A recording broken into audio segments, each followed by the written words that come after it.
Hello and welcome to And the Runner-Up Is.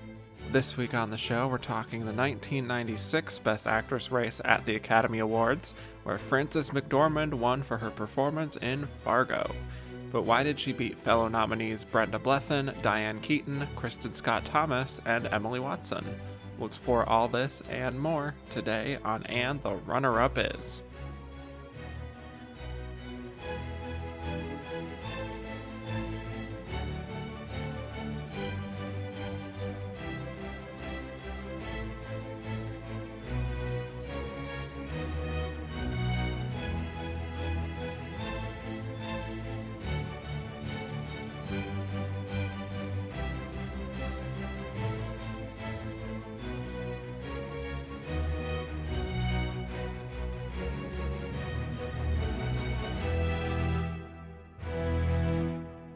Hello and welcome back to And the Runner-Up Is. I'm your host, Kevin Jacobson, here to talk about the 69th year of Best Actress at the Oscars, which covered the films of 1996.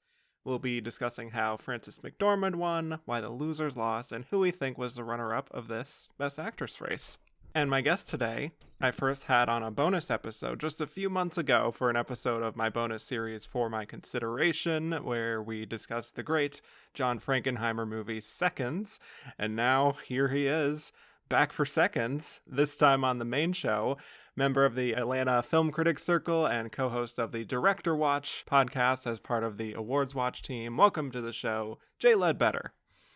Kevin, thank you for having me. I got to say, I didn't know it would ever happen. I think I was first introduced to you basically as an Oscar skeptic. So here I am. That's true. And I'll get into sort of why I had such a fantastic time preparing for this episode and how I have truly, through this process, I'm not kidding you, I have reoriented my relationship with the Academy Awards. Oh my God. So wow. This ended up being a really interesting exercise. And we've drawn you into our web. Yeah, well, it's, I mean, we'll get into it. Yeah, we'll get into it. We'll get into it over time. There's a lot to talk about. Yes. But before we talk 1996, let's just talk Best Actress as a category. So as I ask every guest to help people know a little bit more about you and your taste, Jay, what would you say is your favorite Best Actress win of all time? This was tough for sure. And it might have been influenced a little bit by listening to your recent episodes and Holly Hunter, The Piano. It might be my favorite Oscar win of all time, just because of how off kilter that performance is, how Jane Campion is a very abnormal kind of filmmaker to get that kind of momentum at the Academy Awards. And she's also just one of my favorite performers ever. I mean, she is so good in that movie. She gives such an empathetic performance without saying a word, and it's just so cool to see something like that recognized at the Academy Awards. So that would be my pick. Yeah, I love that pick. That is definitely a year that, as we talked about in 93, really tough between her and Angela Bassett.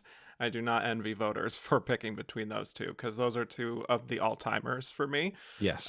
So yeah, great pick with Holly Hunter. I think one of the top 20 or 30 for me. I haven't done my official ranking until I get to the end of this, but that is one that is my right one up there. Is in your top 30. That's huge. There's great. 96 years to pick from here. So yeah, that's great. And also Holly Hunter, friend of Frances McDormand, who we'll be talking about today. Former roommate. Yes. Very good. Yes. And so my other question for you, as I know that you've said that you're not as enthusiastic about the Oscars as some of us and others I've had on the show, which is okay. But as you well know, the Oscars don't exactly get it right sometimes. I know this is brand new information. So I'm wondering for you, on the flip side, is what would you say is your most heartbreaking loss in this category? So here's an interesting answer to that question based on the answer to my first question. If you ask me on a given day, what is the greatest performance an actor has given in the history of film? My answer would be Holly Hunter in Broadcast News. Oh my God. Which, wow. So look, Cher is fantastic. And she's a very deserving winner. She's wonderful in that film. But Holly Hunter, to me, in Broadcast News is transcendently good. The way that she, if you think about what a performer can do. They can be tragic, they can be funny, they can be charming, they can be sexy, they can be everything. Holly Hunter encapsulates everything in broadcast news. So really, it was like, this was the easy answer for me. And then it was like, what would be an interesting answer to the first one as far as my like ones that I was debating? Is Holly Hunter and the Piano? But the answer that I can definitively say is my most disappointing loss of all time is Holly Hunter at broadcast news. That movie to me is like perfect. Her performance is beyond perfect. She's the best. Look, as a Georgian, I'm really glad that she represents Georgia. And former roommate of Frances McDormand, very relevant to this episode, very relevant to the 90s series. I feel like it's a little, it's appropriate. Great answer. Yeah, and I can't say that I remember anyone saying this same actress for these two questions. I did it. So you're breaking new ground here. I did it. But yes, that is a great pick. Everyone knows I have my Glenn Close stand-up for 1987, so like, you know, that's a tough competition about who should win that year. But if Glenn was not there, Holly Hunter would be very much my pick for that year. She makes it look so effortless when I know that is a character that required a lot from her. So yeah, excellent. Breaking new ground. Yes, love to see it. So let's talk about this year at the Oscars, the 69th Academy Awards. The nominees were Brenda Blethyn in Secrets and Lies, Diane Keaton in Marvin's Room, Frances McDormand in Fargo, Kristin Scott Thomas in The English Patient, and Emily Watson in Breaking the Waves, with the winner being Frances McDormand. So before we break down these individually, Jay, tell me your thoughts overall on watching these nominees kind of like all in a row, and what was your overall experience and feelings on these taken as a whole? Yeah, as I sort of, let's give a little background here. Mm-hmm. Kevin said, might be interesting to have you on. And then it was sort of radio silence for a while. And then I was listening to the podcast and I was like, you know what, it would be cool to be on. I'm going to throw a flyer out there. Maybe you might shoot your shot. And I shot my shot. Now here I am, 1990, the films of 1996. And to be honest, the reason that I find this year so interesting is because it's really cool that Frances McDormand won for Fargo. And I had only seen 2 of these films going into this process. I had seen The English Patient and I had seen Fargo.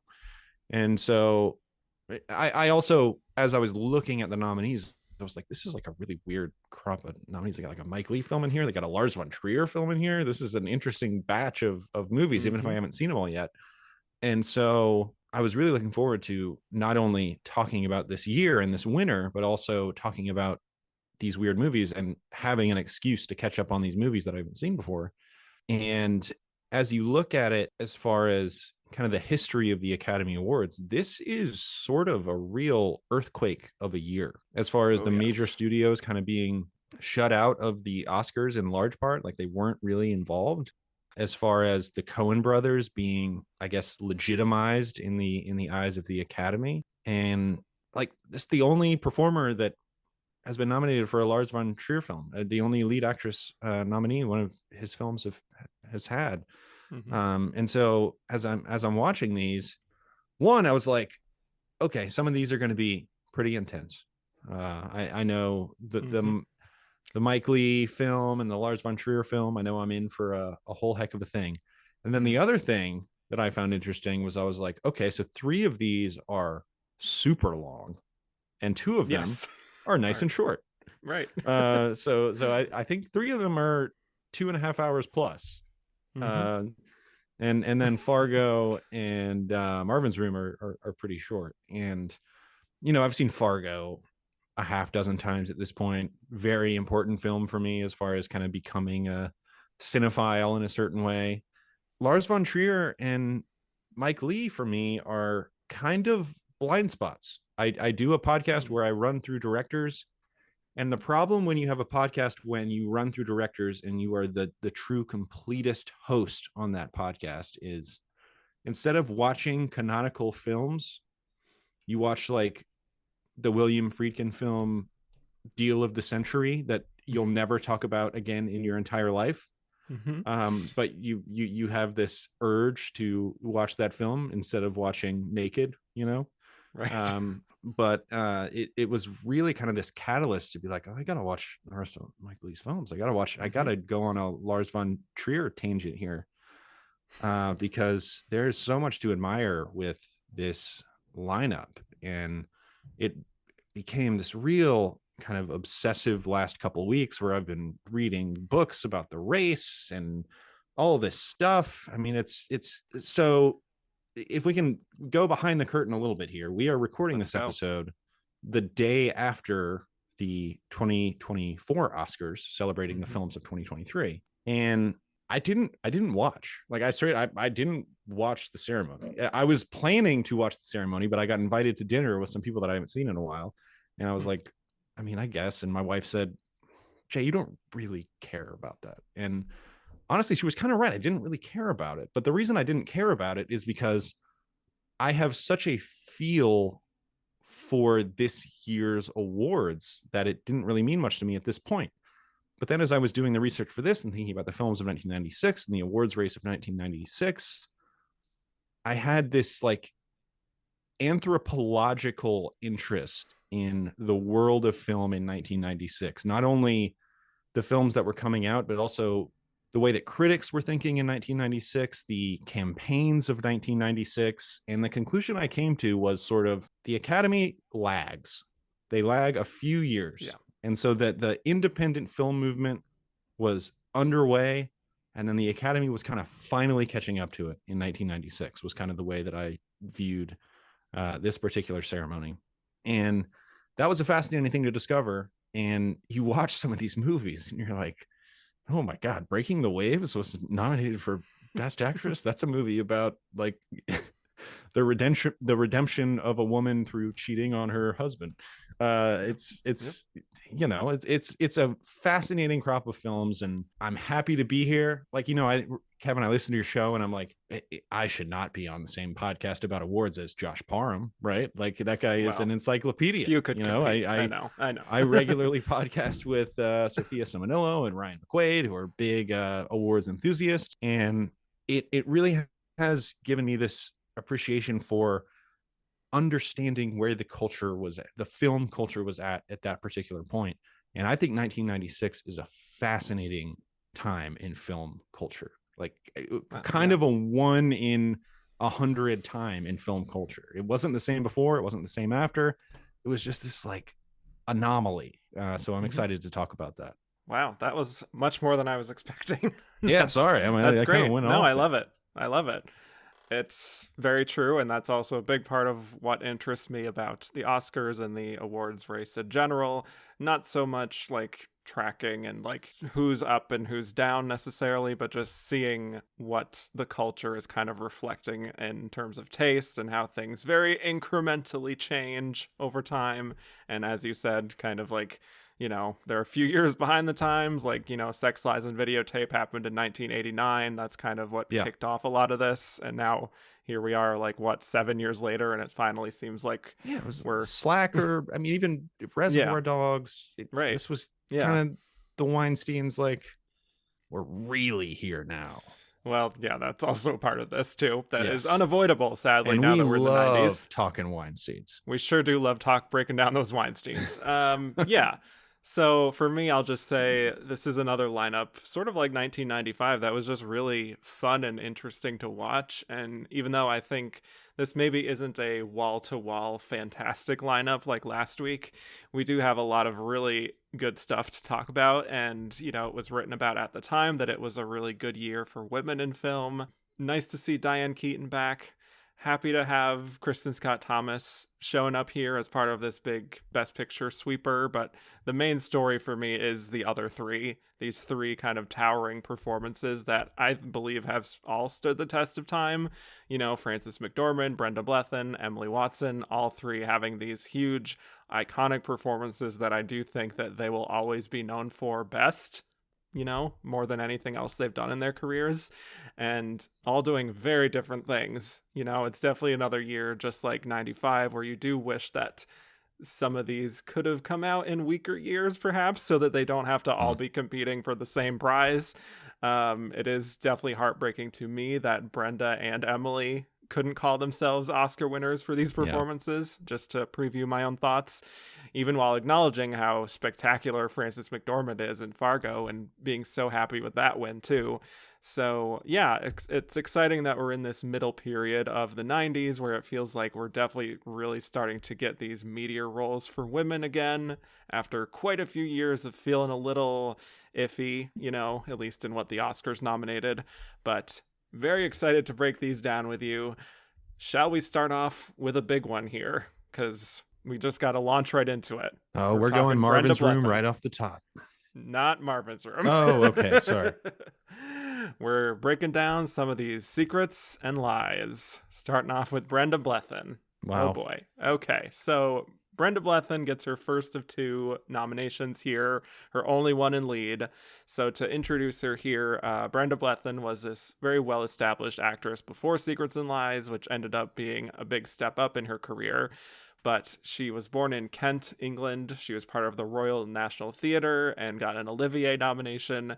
She made her first on-screen appearance in a Mike Leigh film, actually, a TV movie he made called Grown Ups.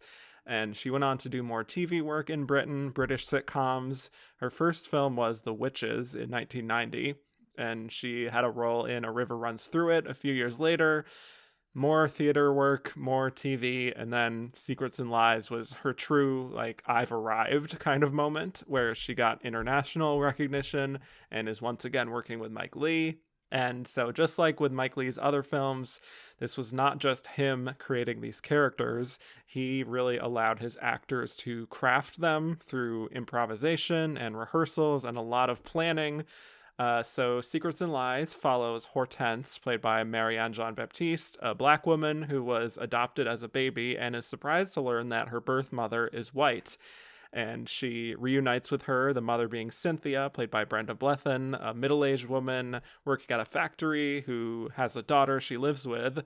And Cynthia is also shocked to learn that Hortense is black.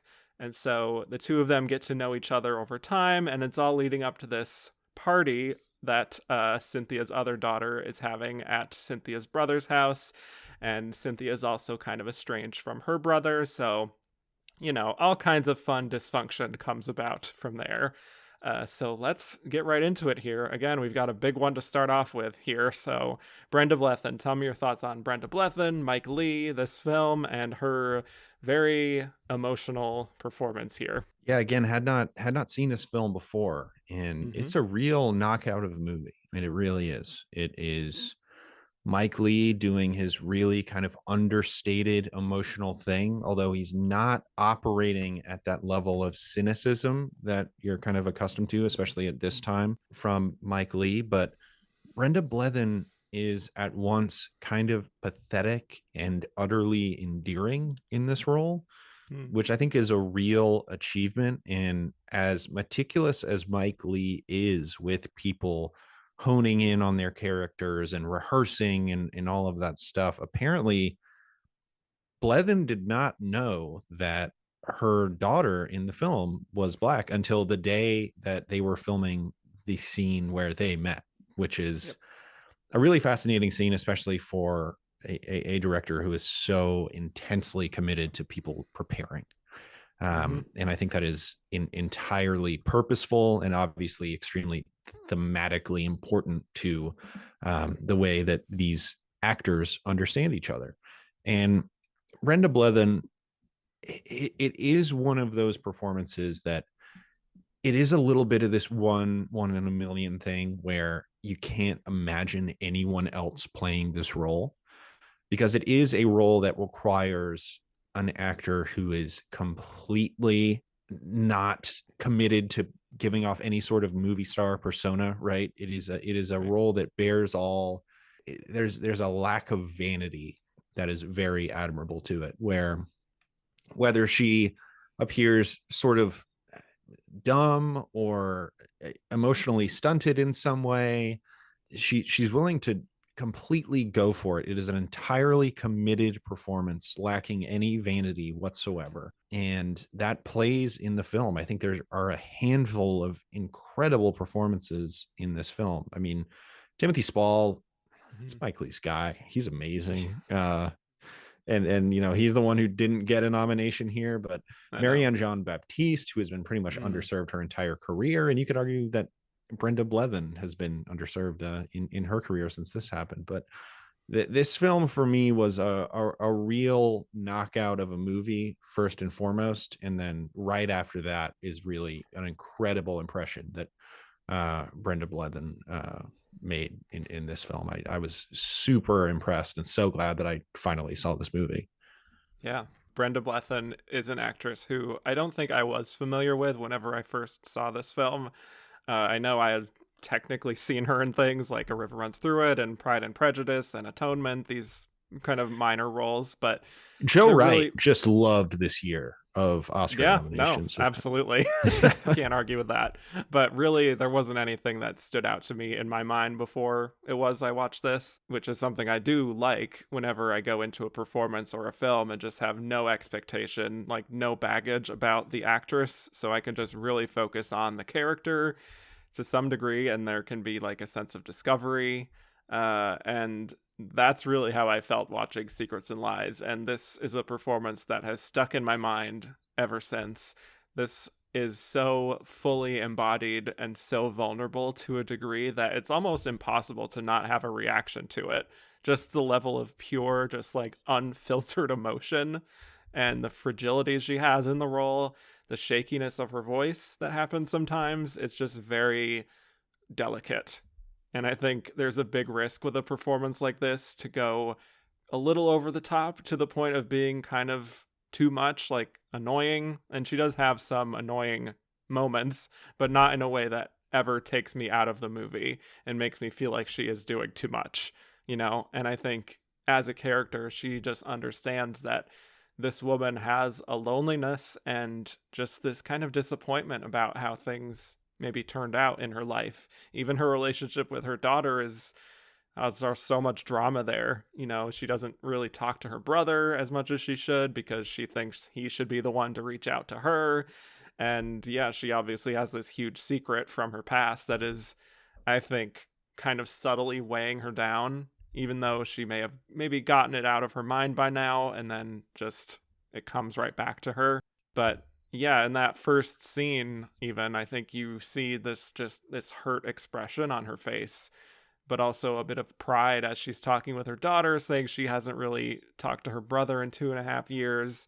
And like she could have reached out, but she feels like, again, he has to be the one to do so. And the reason is that he has a wife who she doesn't really jibe with. I believe she calls her a toffee-nosed cow, which is very creative. Of course. Yes. But I do think you just get that sense from her right off the bat of like who this woman is, how she goes about the world in this sort of manner.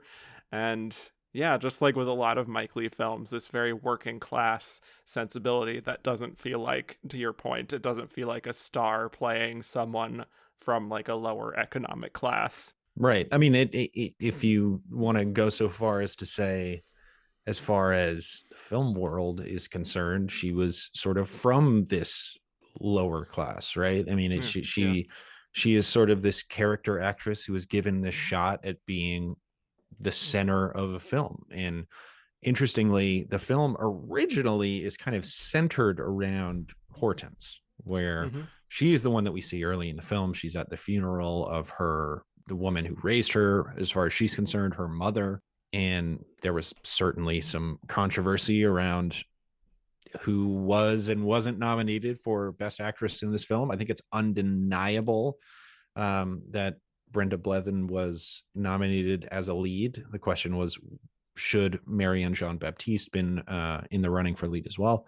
But any way you slice it, those two together are absolutely electric. And what I love so much about this movie is it's sort of small world building. This movie is almost an hour and a half, or 2.5 hours long, which is a long movie. And it is an especially long movie when you consider it to be kind of this bottled up drama a little bit. As far as important characters are concerned, there are 5 of them, I guess. And that movie's 2.5 hours long, and it really plays. And that kind of the mundanity of some of the stuff that you're seeing is the point a little bit, where you are supposed to feel Cynthia's how stuck she is in some ways.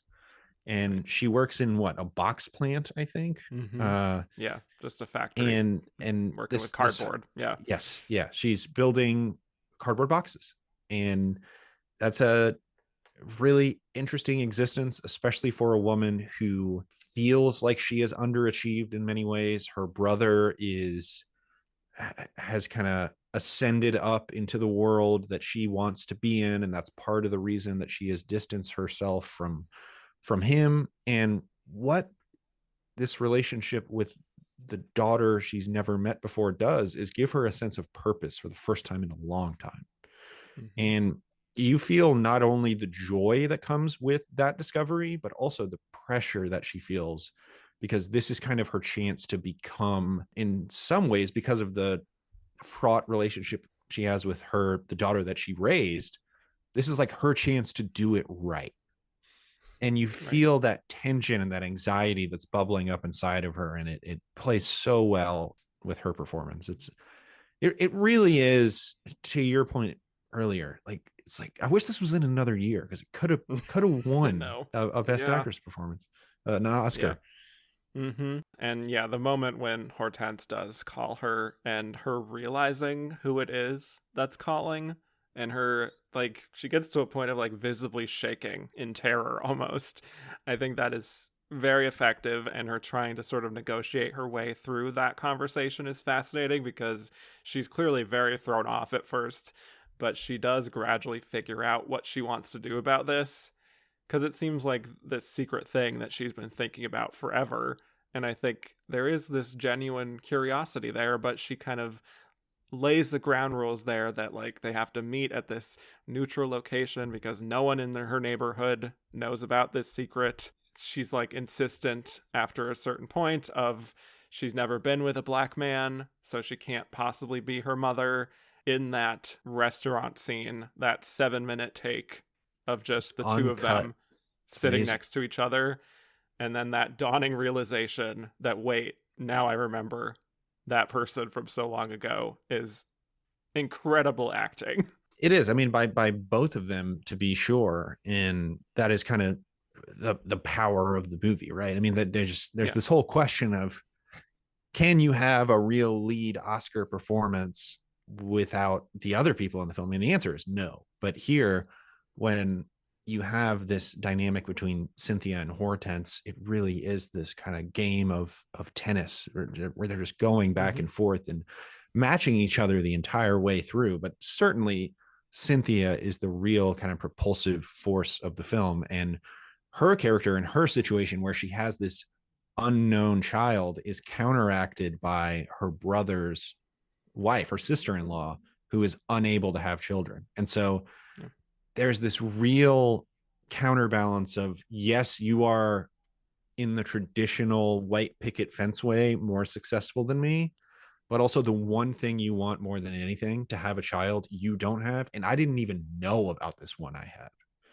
And it has this real thematic power to it that Mike Leigh, I wouldn't call the film cynical, but it does add this level of like underlying misery to so many of the characters in this movie, where it's either my life is in shambles, I don't really know what to do, or the only woman I've known to be my mother has died and I don't really know what to do, or I can't have children and I don't know what to do, or in the case of her brother, it's like, I am successful and I don't feel fulfilled. What is wrong with me? And all of those together is just so relatable and potent, and it's just a wonderful movie. It's a wonderful movie, a wonderful performance.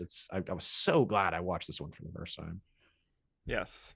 Also, by the way, when you were mentioning all that, it did remind me of our discussion of Seconds, because I feel like there's similar themes there of just like being at a certain point of your life and just realizing that maybe what's happening is not enough.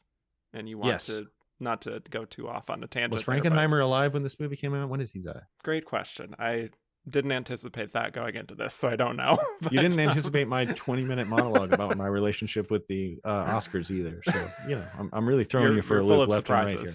I love it. Yes, I mean, truly, I just want to keep talking about that restaurant scene because it's just a tour de force from both of them.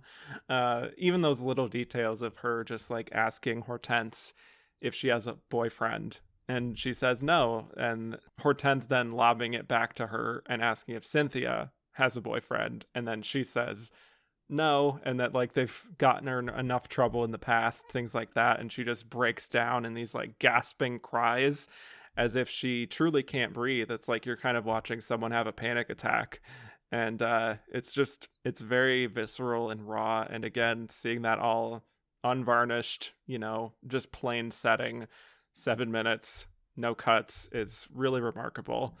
And the lunch they have after that too, her and Hortense, thankfully goes a little bit better than that one. But what I love in Brenda's performance there is that you really see her kind of like studying Hortense, because like she seems to really almost admire her, because like she's made these advances in her career as an ophthalmologist and everything, and it's like she seems like this very well-adjusted person, and she wants to see as much as she can also like in her face, and see how much, maybe if anything, she is like her, because they do have the same DNA.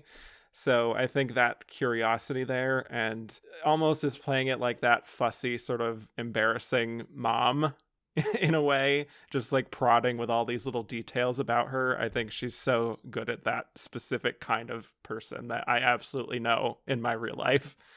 And Brenda does have a tendency. I would call this a big performance. I think. Would you go so far as to call it a big performance in what I would say is kind of an understated movie? But she really is this kind of hurricane at the center of the film, and you can very easily go too far with that. But her instability feels so honest, and the film at large and her character, it just all feels so lived in. It's such a well-realized world where you feel these unlived lives, or like these unseen lives that are outside of the frame of the movie that we're watching, which I think is a theme of many of the movies that we'll talk about, or at least the good ones that we'll talk about today. And it could go so wrong, and it is so right. It is this amazing high wire act that I admire so much. And you talk about, what does it mean to be the best actress in a given year?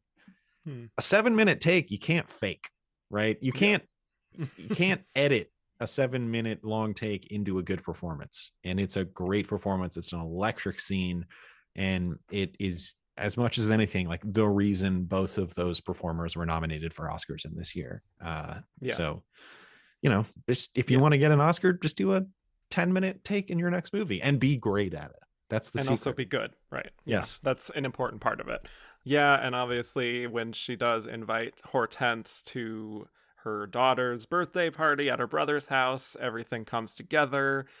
I really love that, because like even though she hasn't quite reached that crescendo point that she gets to towards the end there, when she makes the revelation to everyone that this is my daughter, she is just trying so aggressively hard to help Hortense fit in and to make things good and to make things nice. And once again, like, I absolutely know people like this in my life at family gatherings who really are just like trying to force a good time to happen here and to force some normality, and you can kind of feel the phoniness there, but in a way that is incredibly intentional. There is this desire to make Hortense comfortable. There's also this desire to bring attention to the fact that, like, look at how great it is that I found this new person that is an important part of my life. And look how successful she is.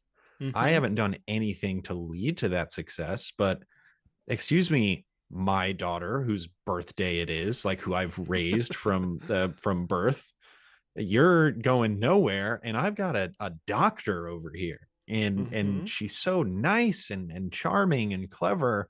And it's like it is almost like she invited Hortense to the party under false pretenses, where you do feel like absolutely there was this thing, it was bubbling under her. She was like, it was a coin flip whether she was going to tell everybody that Hortense was her daughter or not that day, and take the shine away from everybody else at that party. And from that, you get these scenes where it's like, well, why don't you have kids? And for the first time, this is where the secrets and lies are coming out. They say, secrets and you know, lies. they say the line in the movie. They do the Leonardo Yes. DiCaprio. I'm sure you pointed at the when that screen happened. Yeah. And it really is just this thing where we're all a little bit miserable. There is joy to be found in all things, be it success in a career or being able to decorate the house the way you like, or kind of the reversal of what I said earlier about how miserable they are. There's also some things that bring you great joy,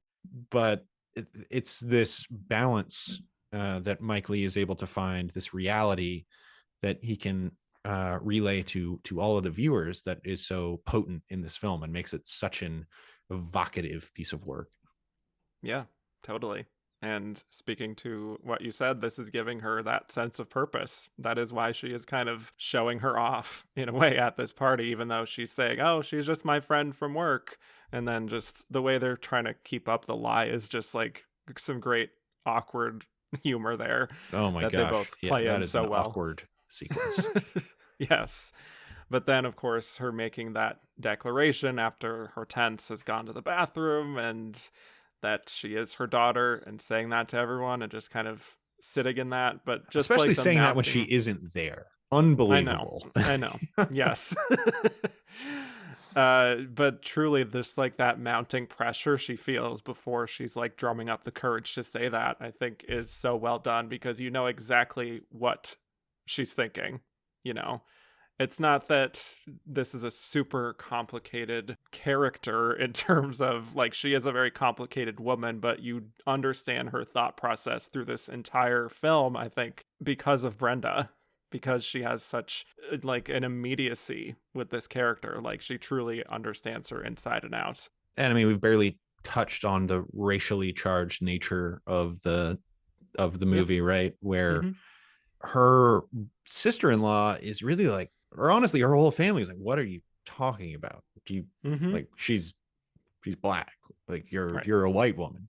And that only adds to the awkwardness where Hortense is the one who has to kind of like explain this to everyone, where she truly does. She is otherized, despite the fact that, like, it's her daughter, but she looks so different than everyone at this party. And there's also this bias that, who is it that says, is it Monica that's like, oh, we don't want to be, I don't want to buy your Girl Scout cookies, or whatever she says at the front door. Like, I'm not buying what you're selling. And she's like, oh, I was invited by Cynthia. And at that point, they don't even know that she's Cynthia's daughter. But it is this intense moment of cultural bias, racial bias, that is really kind of the underlying tension of the entire movie, the unspoken tension of the entire movie. And then obviously the point where she's like, where Horton says, was my father a good guy? And Cynthia just says, I'm not. She pulls a Tarantino. She says, I'm not going to acknowledge your hypothesis. It's brutal. It's an incredibly affecting movie.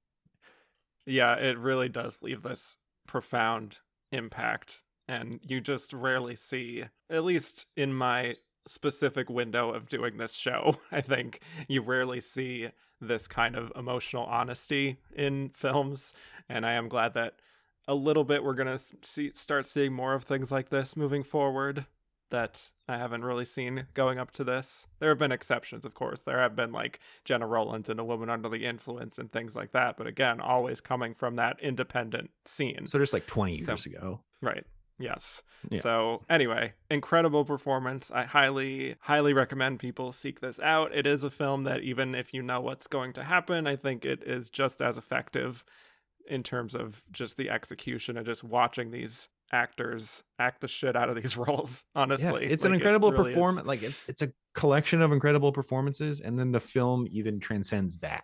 Like, it's because you see so many of these movies where, you know, I watched, in preparation for this, I watched Dead Man Walking for the first time, and I'm like, man, she's amazing in this. This movie is okay. And here, it's just like every single piece of the puzzle fits perfectly, and it creates this really fantastic work of art. So Yeah. It's It's a great collage. very much worth seeing. Yes. Absolutely. Everything working collectively. All right, well, let's hard pivot to Marvin's Room, shall we? Okay, let's do it. Yes, Diane Keaton in Marvin's Room. So Diane Keaton now gets her third Oscar nomination and her first in 15 years. The last time we talked about her was on the 1981 episode for her nomination in Reds. So this is Diane's 90s nomination. As many people in the awards world know, she got a nomination in the 70s, the 80s, the 90s, and one more in the 2000s.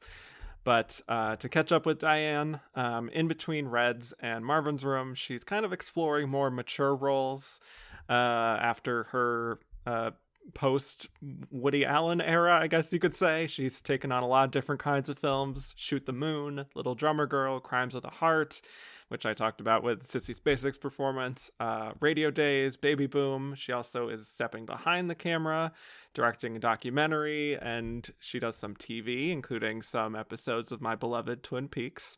Just saying.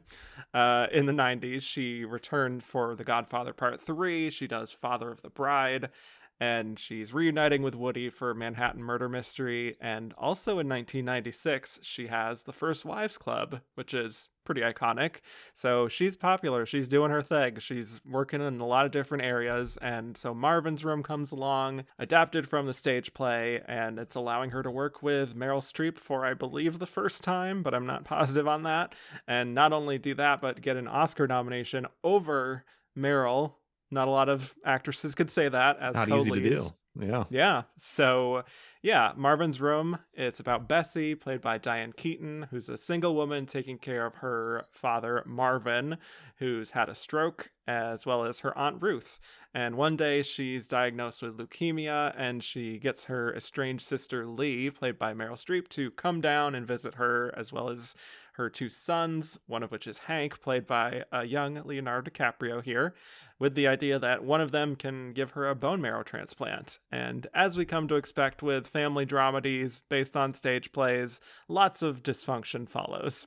So let's get right into it here. Thoughts on Diane Keaton overall for you and this movie, which I think also just wanted to mention here somehow as like one of the best assembled casts of all time. Just wild seeing all the faces pop up here. And yeah, thoughts on this performance? Yeah, that is the case with a couple of these movies where it's like, yeah, oh my God, I know every single person in this movie. But yeah, as far as Diane Keaton, look, she's a member of the book club, which is a huge deal for me. Love that book club. This was another one, a movie I'd never seen before I did this, and I was doing so much it was an excuse again to do like watches of movies that I'd never seen before that was starring these performers. I'd never seen Annie Hall. And like, she's amazing in Annie Hall. Diane Keaton has always been a profoundly charming performer. And I think one of the interesting things about this film is they wanted Diane Keaton. They got Meryl Streep on board, or at least the director, who is just Jerry Zaks, one of our finest filmmakers. He can't Everyone's stop making great films. Yep. He wanted Diane Keaton. The studio was like, no, I don't think we want Diane Keaton. And then Meryl Streep said, I'm not doing the movie unless you put Diane Keaton in it, which is a cool thing to do, especially since they'd never worked together before. Right. But Diane Keaton, I mean, you watch Annie Hall, and I'm going to go out on a limb and say that that's a different performance than something like Book Club, which I do love. But she is amazing in both. I mean, she's got so many speeds that she can do, I think, from the Godfather films to the intense comedy of Annie Hall. She's an incredibly unique performer that has done so many different things. And like Father of the Bride or other movies I love, she definitely sort of settled into that rom-commy family dramedy zone there in the 90s, as so Playing many actresses have to do, where they become, their role is mom in so many films. But she's really, really good at it. But she also has this really interesting taste where she'll do something like Reds, and she was dating Warren Beatty then, is that right? Mm-hmm. Yeah. So A little bit of a nepo baby, but we'll give her a pass. Sure. But yeah, and meanwhile, we'll get to Frances McDormand. But look, I love a good nepo baby. There's nothing wrong with a great nepo baby. There's plenty of We're good pro ones out nepo there. baby here. But yeah, but I mean, she's great. She's done it all. So yeah, 10 out of 10 as far as I'm concerned. So thoughts on this performance specifically, though? Yeah, this movie stinks. Okay, This well, there you movie's have it. not good. And it really does feel like this is the only notable film that Jerry Zaks ever directed, correct? He was a I'm gonna say yes. Broadway, off-Broadway guy, Mm-hmm. and I don't know how he made his way into getting this cast together that is so loaded, but to me it felt like a completely uncalibrated James L. Brooks movie where it wants to be at once this weepy drama, but also be very heightened with these huge characters going for big laughs. And because that imbalance causes none of it to work. You know, it's as I was reading about this year, and there was so much writing about Fargo and Breaking the Waves and all of these other films. It was kind of like, yeah, there was this other one where the only question was, would it be Meryl or Diane Keaton who was going to maybe get the lead nomination? And it's like, that was it. That was the only thing kind of written that was about the discourse. this movie. Yeah. And it wasn't a hit. It wasn't loved critically. It was just sort of there in every way imaginable. And really the problems with the film are kind of epitomized by the performances of Keaton and Streep, where I think Keaton is so internalized and she's trying to bottle it all in, where she is this sick woman looking for this bone marrow transplant. That's what she's doing, right? Yep. Mm-hmm. And then Meryl Streep is this really kind of vivacious, head in the clouds woman focused on everything else except everything going on around her, like her family especially. And that is the first thing you notice, where it's like, these people don't exist in the same universe. Like they're from completely different movies. And then when you get into the titular Marvin's room, the nurse in this film, I mean, she is like, she could be in The Nutty Professor, is what she could be in. and are you referring to Gwen Verdon?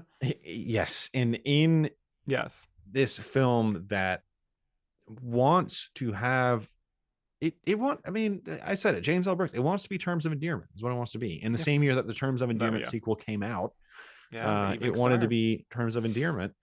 And I think it fails at almost every point. Like Diane Keaton, if you look at her performance in a vacuum, it's not bad at all. She's pretty good. She's charming. She's very empathetic.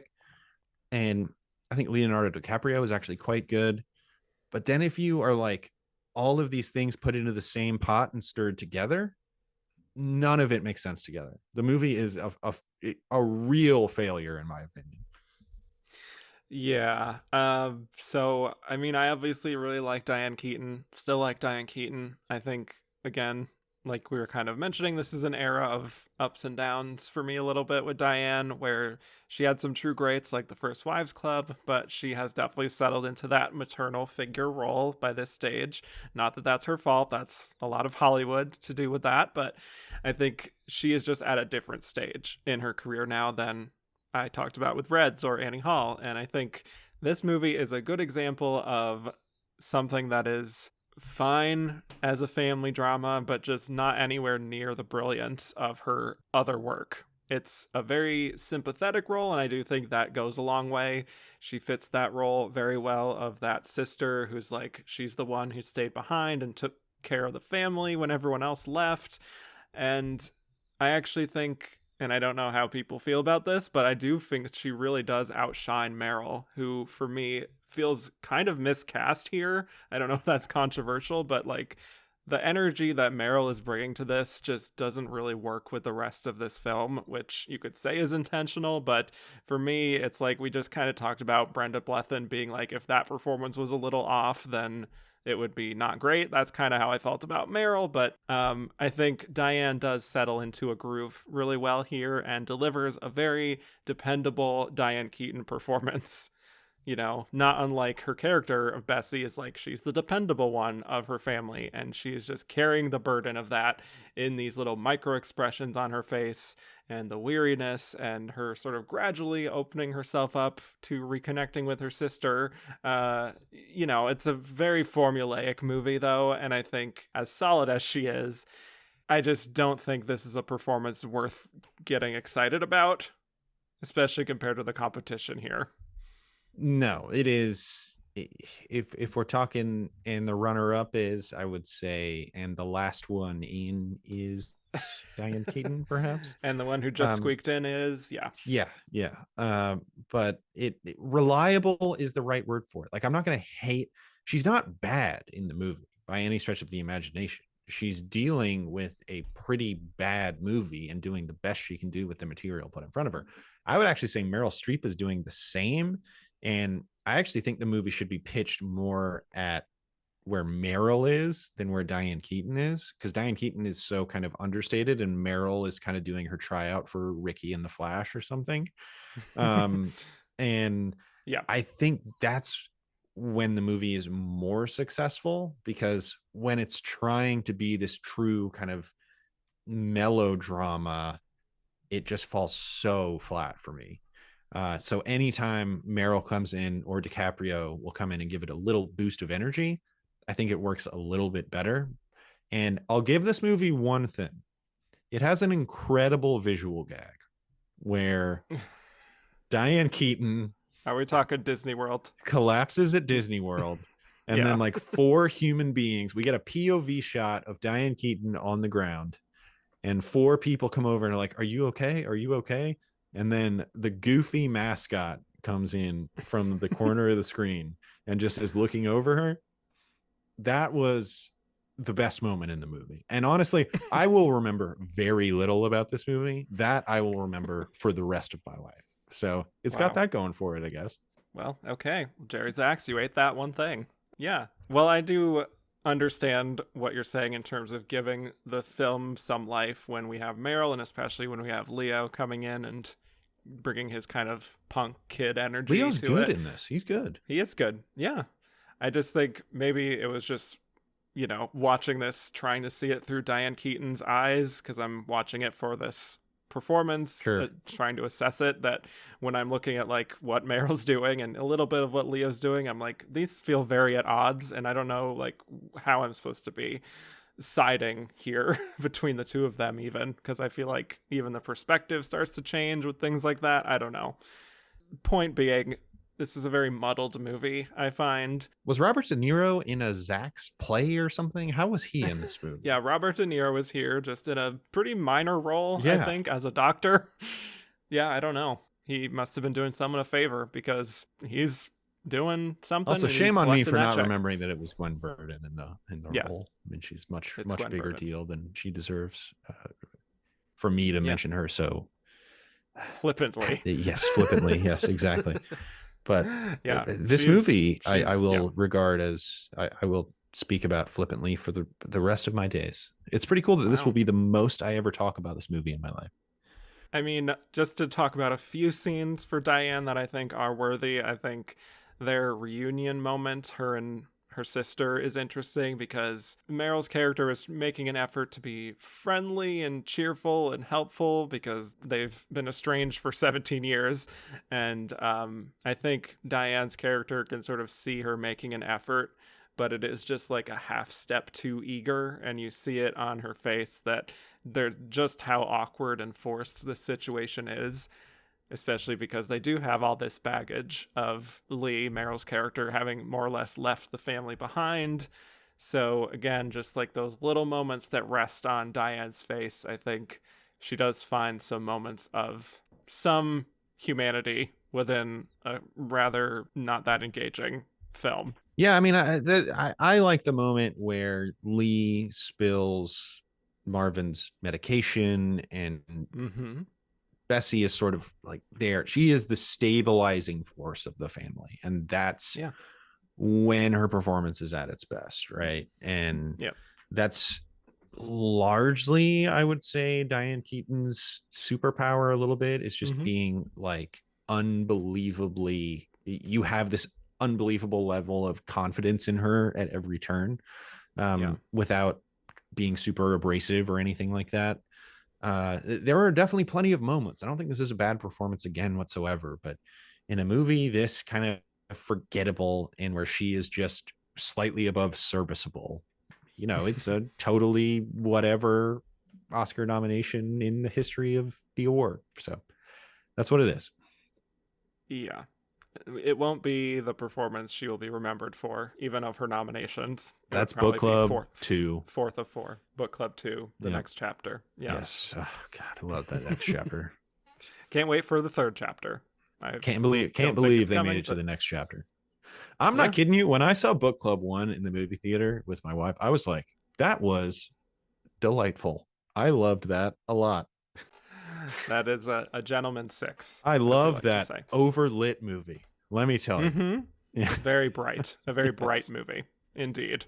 Yeah, so I think over time, we're seeing the standard thing of them bonding and getting closer and all this stuff. And she gets this moment where she talks about how she used to date like a carny or something.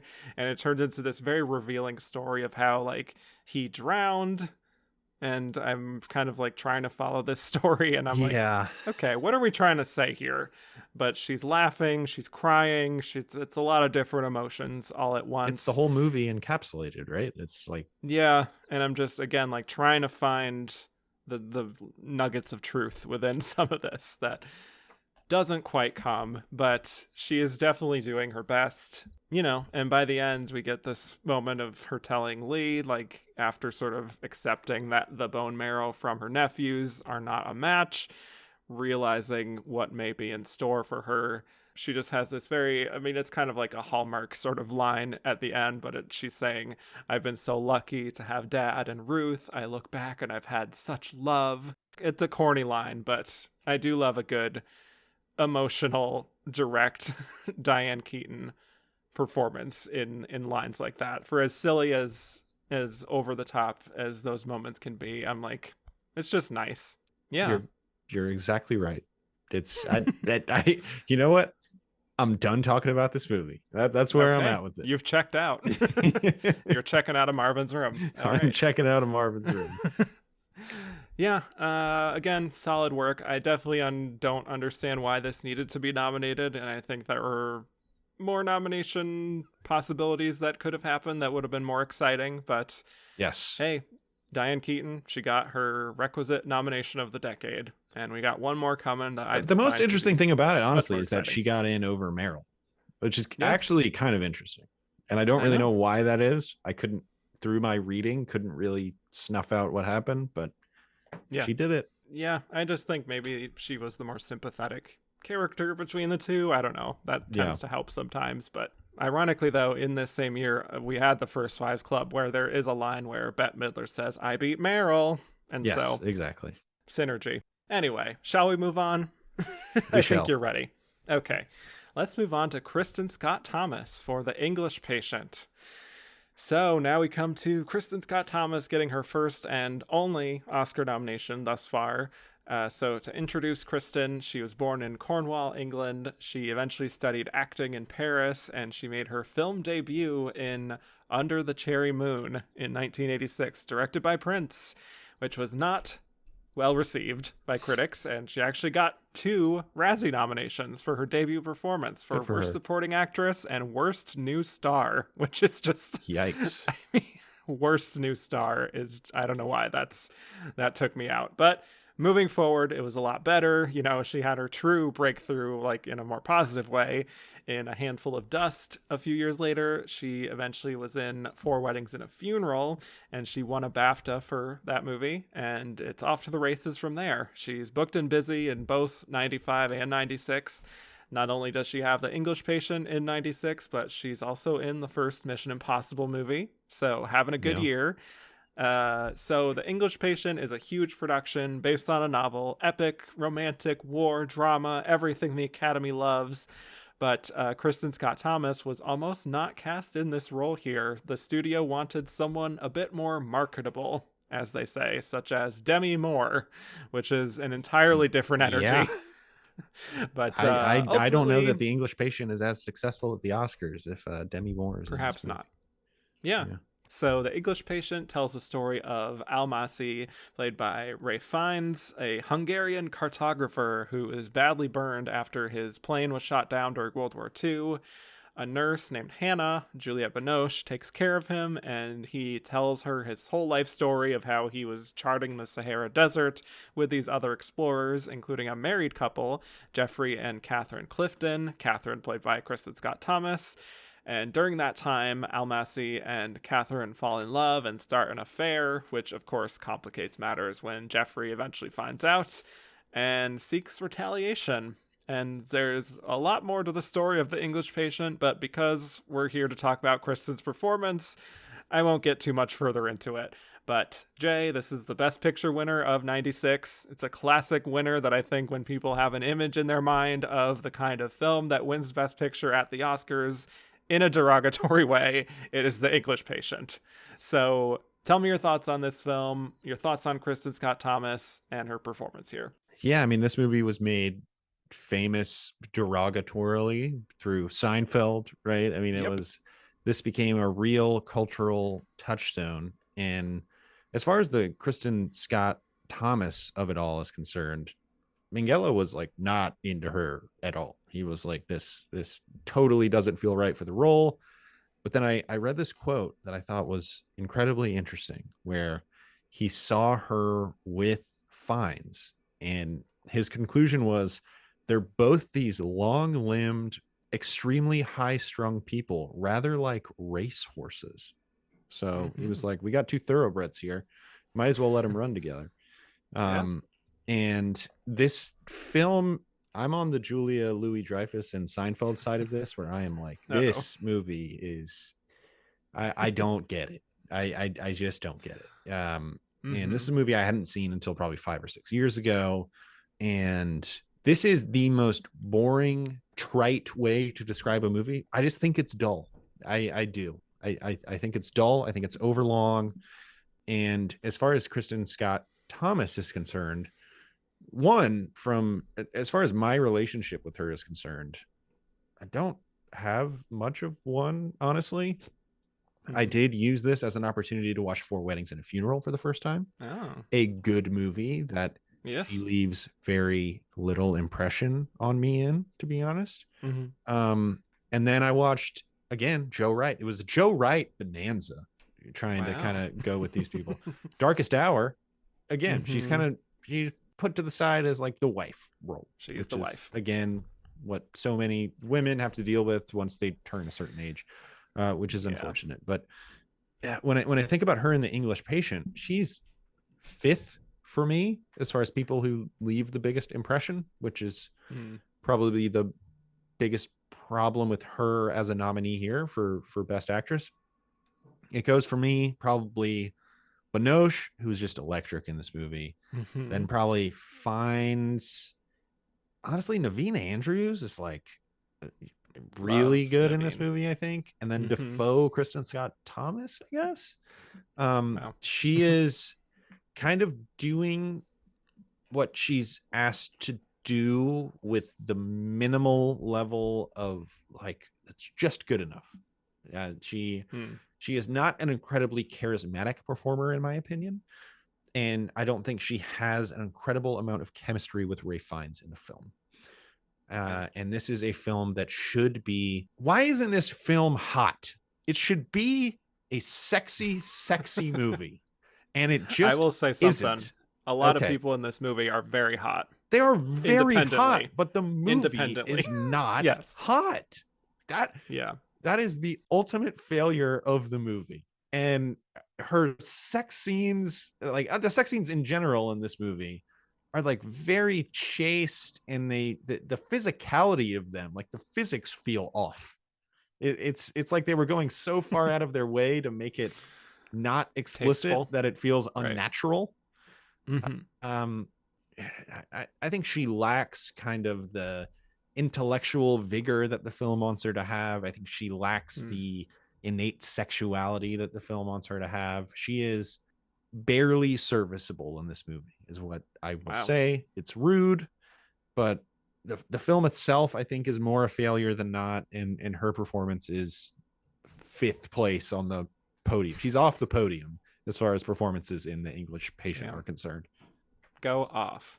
Okay. Wow. Was that mean? I don't know. I mean, I guess it was kind of mean. I don't know. It was scathing. I don't care. I don't okay. care for this movie very much, in case you haven't noticed. I think you're in fine company there. But, you know, I think she is a versatile actress personally, and someone who I think in the right kinds of movies is able to elevate certain movies. And I think even like a few years ago, she was Mrs. Danvers in the Rebecca remake.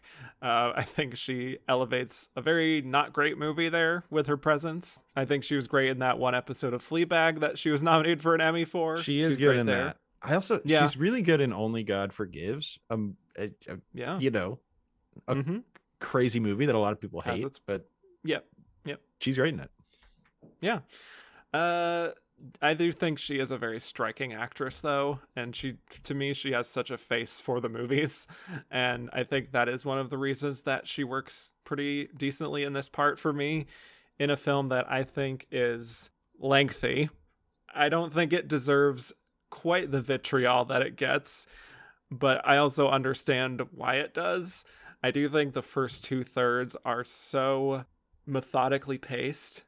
It's not really until that third act for me where things start to finally come together that I do find some impact here. You know, I think as this story of a group of people trying to come together, each with their own baggage and stories that lead them to where they are today, I think that part of it is where I kind of key into it. The love story, not really, unfortunately. And so as far as Kristin Scott Thomas, you know, there's also been a lot of debate even since this film was released and given the Oscar campaign about whether she is even a lead here, whether Juliette Binoche is the real leading actress, whether they're both leads, whether they're both supporting. I don't know where you come down on all of that technical talk.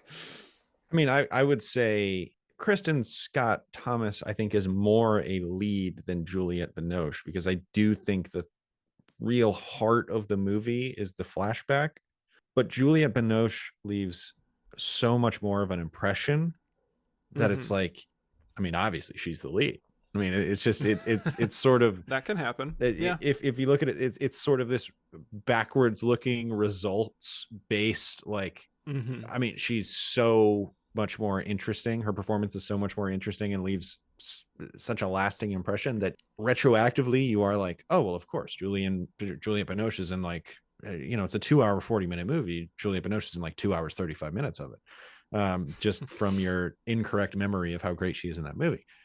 In my opinion, in a movie I don't really even care for, I totally understand why she, you know, got an Oscar for it. But practically, I think Kristin Scott Thomas is the truer lead of the movie. How do you feel about it? I sort of think that despite Kristin having a decent chunk of screen time, that she is just barely a lead, honestly. It's definitely not her story. It is Ray Fiennes' story. I just think, you know, considering the framing of the film, that it is, for me, Juliette Binoche's story too. It kind of starts and ends with her, at least. So do you go both supporting, or would you bump Binoche up to lead? I am like, I don't know. I think my combination of how I would have campaigned them, regardless of any strategic implications of like what would have happened with each race, is that Juliette is spiritually, for me, a lead here and Kristin is supporting. Just saying. That's my take. But, you know, I think the reasons they did that is understandable, which we might get into later on, perhaps. I don't know. But, you know, I think with Kristin, she is a decently, like, when you look at her, the way she's framed in the film, there is just very, like, elegant movie star kind of thing that they're trying to go for here that does make sense as like she is the leading lady classic kind of looking person. She has a classical look. She's very yes. angular. And so I get it. I just feel like, yes, it's the romance. It's her and Ralph Fiennes. It just, for me, comes back to the fact that this isn't her story, and we don't really get much from her perspective for really any That's true. part She's of a very the film. passive participant in the movie. That's a good point. Yeah. Yeah, so there's only so much that she can maybe do beyond just she's in this affair, and she is that classic romantic interest. And I think to a certain extent, she tries to transcend that archetype a little. But because it's not from her perspective, I just don't get quite enough compared to some of these other nominees, again, to justify a nomination. I might not feel as strongly as you that she's like the fifth most interesting person here. Because, I think she does have a solid amount of chemistry with Ralph Fiennes. But yeah, it's for me, I'm not particularly interested in the romance so much as like I do kind of just want to be hanging out with Juliette Binoche and Naveen Andrews. Yeah, I mean, I should like this movie more because it does operate at this grand romantic level of something. I mean, yes, it's a David sweeping. Lean movie, right? Or it's trying to be a David Lean movie. Trying to be. And I love that kind of movie. And especially you look back on it in 2024 and it is a real, they don't make them like they used to kind of movie, which is admirable. But God, I just wish it was more successful. And God, I wish it wasn't 45 hours long. It is very long. I wish it was more engaging. Yeah. Yes, it just lacks momentum that I really wish it had. And it certainly has really good moments. It's really interesting that the main character that we're supposed to sympathize with is a guy who sold secrets to the Nazis in order to get a plane. Like that's a genuinely kind of interesting component of the film that makes it kind of thorny in a way that I like. But beyond that, it is sort of just this fairly traditional. I read something in some of the stuff I was reading where they said they called it the anti-Casablanca, where in Casablanca it's all about giving up love in the name of the greater good of the war, and in this movie it's about it's the opposite. Giving up the war in the name of love. Wow. I thought that was interesting. Interesting take. Yeah. But I wish the movie was as interesting as that statement was for 2 hours and 40 minutes. Right. Where it's not as focused on kind of the geopolitics of it as it should be, where, neither is Casablanca, I guess, but there is that underlying political intrigue that I do find very fascinating. Whereas here it just becomes kind of this by the numbers love story and it's a guy in a bed. It's a guy in a bed.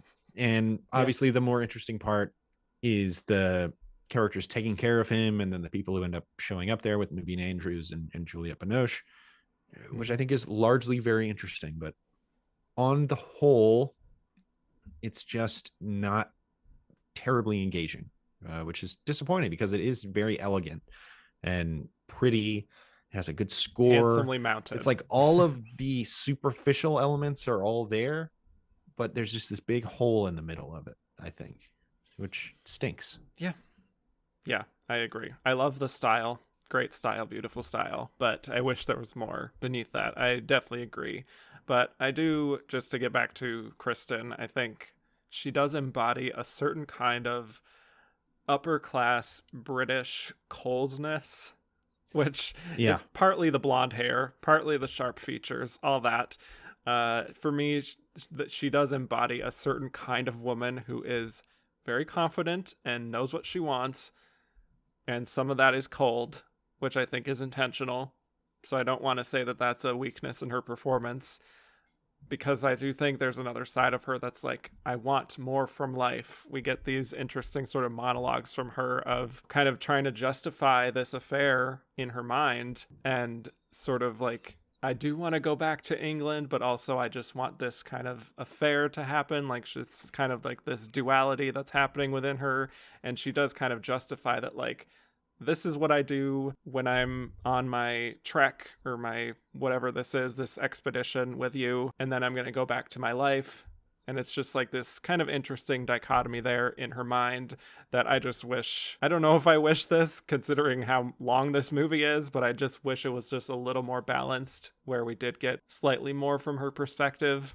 Yeah, I mean, she does have kind of this innate ice queen quality to her, where I can totally understand why you could be kind of enamored with the idea of her and Ralph Fiennes as the romantic leads of this movie, where Ralph Fiennes is like this very pretty man, and then you have this very sharp, angular, icy female lead to kind of almost balance the softness that, I mean, Ralph Fiennes is fascinating because he does have this soft look to him, but I think he's a very kind of harsh performer.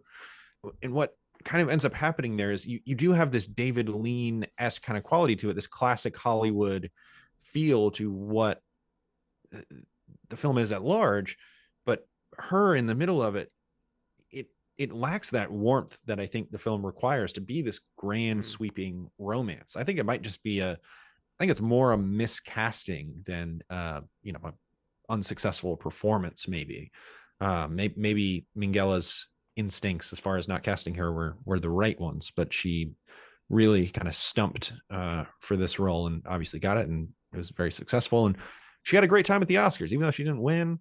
She was at an after party and she was like, my cheeks hurt from smiling so much. I've had such a wonderful evening, which is nice. She seems like a nice person. I don't know anything about her personal life, but she seems nice. And I'm happy for her, I guess. I don't know. I mean, it is. Sure. It is. Yeah. There are moments where this is a movie star performance that they are asking her to give. And she, without being harsh, she's not a movie star.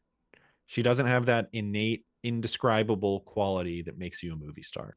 And I think she's a pretty good character actress, but this role is sort of a little bit beyond her reach. Now I'm just thinking about if she and Juliette Binoche switched roles and how that would... Oh. Because I think Juliette Binoche has that. But why would you take... By swapping them, you're taking Juliette Binoche away from that role, right? It's like, for me, it's more a question of like plucking Kristin Scott Thomas out and who do you replace her with, right? Juliette Binoche, look, she won an Oscar. She's good, and she's wonderful in the film. And they're so, I don't know, because Juliette Binoche is so kind of tender and caring and bruised in that movie. I don't know that Kristin Scott Thomas can play that. I'm complaining about her being too icy as kind of this bourgeois ice queen. So I don't know. I can guarantee you this: Juliette Binoche would have been good in the Kristin Scott Thomas role. I can't say the same of the reverse. Yeah, and then by the end, of course, as it turns out, her husband does know that she was having an affair, and he tries to kill Colin.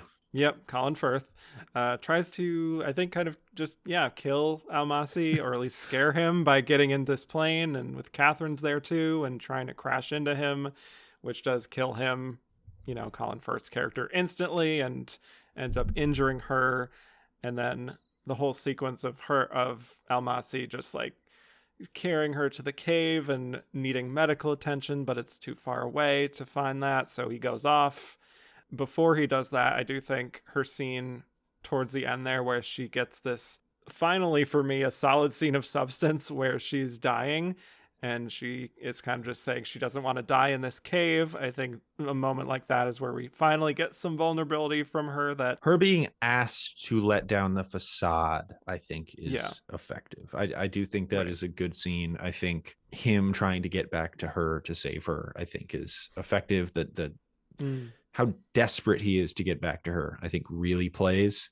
And the reason he is so desperate to get back to her is because she feels so helpless in that moment in a way that she hasn't felt in any other part of the movie. So maybe it's just a matter of her being asked to perform one way or the other, because I do feel like her natural disposition as an actress is to be sort of harsh. And maybe that's just partly her features and, all that stuff. She's a thoroughbred, like Minghella said. But in that moment, there is a vulnerability that I think is very effective. Yeah. So I do think she ends on a good note.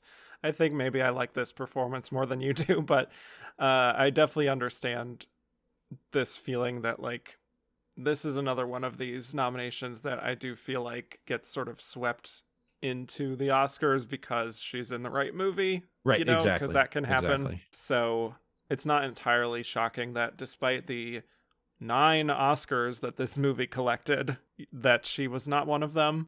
But just in general, I am happy that Kristin Scott Thomas has a nomination because I think she's put in some good work over the years, and I do believe that she's actually gotten better with age and has, whenever she is asked of, good material is asked of her. Yeah, she is. She's great in Gosford Park. But, yes, exactly. The union of 2 of these folks. Yes. That is pretty much all I have on Kristin Scott Thomas, unless you had anything else. I think we've litigated it. Well, let's get to our final losing nominee here, Emily Watson in Breaking the Waves. So, Emily Watson gets her first Oscar nomination here for her debut film performance. Cannot stress that enough. Debut. And for a lot of reasons, when we talk about this performance, I do think it is pretty incredible to think about that. But Emily Watson, born in London, she began acting in theater in England, including working for the Royal Shakespeare Company, and she was pretty much unknown before Breaking the Waves, which is directed by Lars von Trier. The only time we could talk about a Lars von Trier movie in this category. But how the casting went was that Helena Bonham Carter was set to play this lead role here, but she decided she didn't want to do it after realizing the extent of the sexuality and nudity involved in the film. So eventually Lars found Emily through an audition tape she had sent because, again, she had no real credits other than like a TV film. But he was so impressed that he cast her, and it was a very demanding shoot for Emily, as you can see in the film. It takes place in the 70s in the Scottish Highlands and centers on a woman named Bess, played by Emily Watson, a quirky young woman who gets into an intense relationship with Jan, an oil rig worker played by Stellan Skarsgård. They get married, and she forms an extreme attachment to Jan that causes her to react very strongly when he finally goes off to work after their kind of honeymoon phase. And in the meantime, she talks to God and believes very strongly in God's will. So she prays for him to come back to her, but he ends up in an accident that causes him to be paralyzed and no longer able to perform sexually. So when he's back with her, he encourages her to take on a new lover so that she can tell him about it later.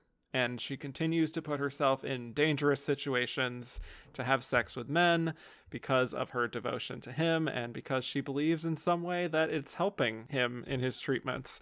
So here we go. Just like Brenda Blethyn, this is a movie with high emotions, and it's a big, big performance. So tell me your thoughts on Emily Watson overall and her debut performance here in Breaking the Waves. Yeah, so let me ask you this first. How many times have 2 nominees in a year had the same character name? Because we've got Bess and Bessie. That's true. I think it's happened before, but I don't know how often. So that's fun little trivia fact. Something I just noticed. I should look that up. Yeah. But no, Emily Watson in general, just one of those, probably not in a ton of stuff that I love, but when she's in something I love, she absolutely knocks it out of the park. That's a little bit how I feel about her. I mean, the fact that this is her debut performance is absolutely astounding. And yeah, the Helena Bonham Carter of it all, I don't know exactly if this is how she was in 1996, but I feel like she has an edge to her that wouldn't really work with this role. That there really has to be a Babe in the Woods quality to the lead in this film, but she's remarkable in this movie. And this again is a movie that I'm like, man, thank God I'm on the show, because I finally got to watch Breaking the Waves. You're welcome. And yes, so thank you. And if there's one complaint, too normal. I mean, this is just boring paint by numbers movie about a woman whose paralyzed husband tells her to have sex with a bunch of guys. No, it's seen it all before. I mean, it is I think brave is a weird word when you're talking about a performance in a movie, but it is certainly a performance that is willing to go wherever the filmmaker and the film wants her to go. And the film at large is so unpredictable, I think, at so many turns. The thing that I was surprised by was how it is presented in a fairly understated manner. It's not bombastic in any way. It's not like throwing these like huge music cues at you or anything. It's just presented as sort of this tragic love story. And oh, by the way, her husband wants her to have sex with a bunch of other guys, and she now thinks that she is divinely required to have sex with these other guys, which is just a fascinating conceit in and of itself. And then you have this wonderful handheld camera work that really takes advantage of Emily Watson's just got a face for movies. She's got a unique look. And Robbie Mueller, the wonderful cinematographer who's worked with, Wim Wenders and all those folks, just going fully handheld for this. And it really plays. There are so many close-ups in this movie. And the filmmaking really takes advantage of how raw this performance is from Emily Watson. Raw in the sense of this is kind of her first time doing it, and raw in the sense of her innate personality is kind of has this intense curiosity to it. She's a performer in stuff like Gosford Park and, Punch Drunk Love, probably her most famous other roles, has this willingness to go places where she feels like she is being directed. And I think that plays so well in this film. And you think about, why was this movie nominated for an Oscar? It's so kind of rare for a first time performance to be nominated like this.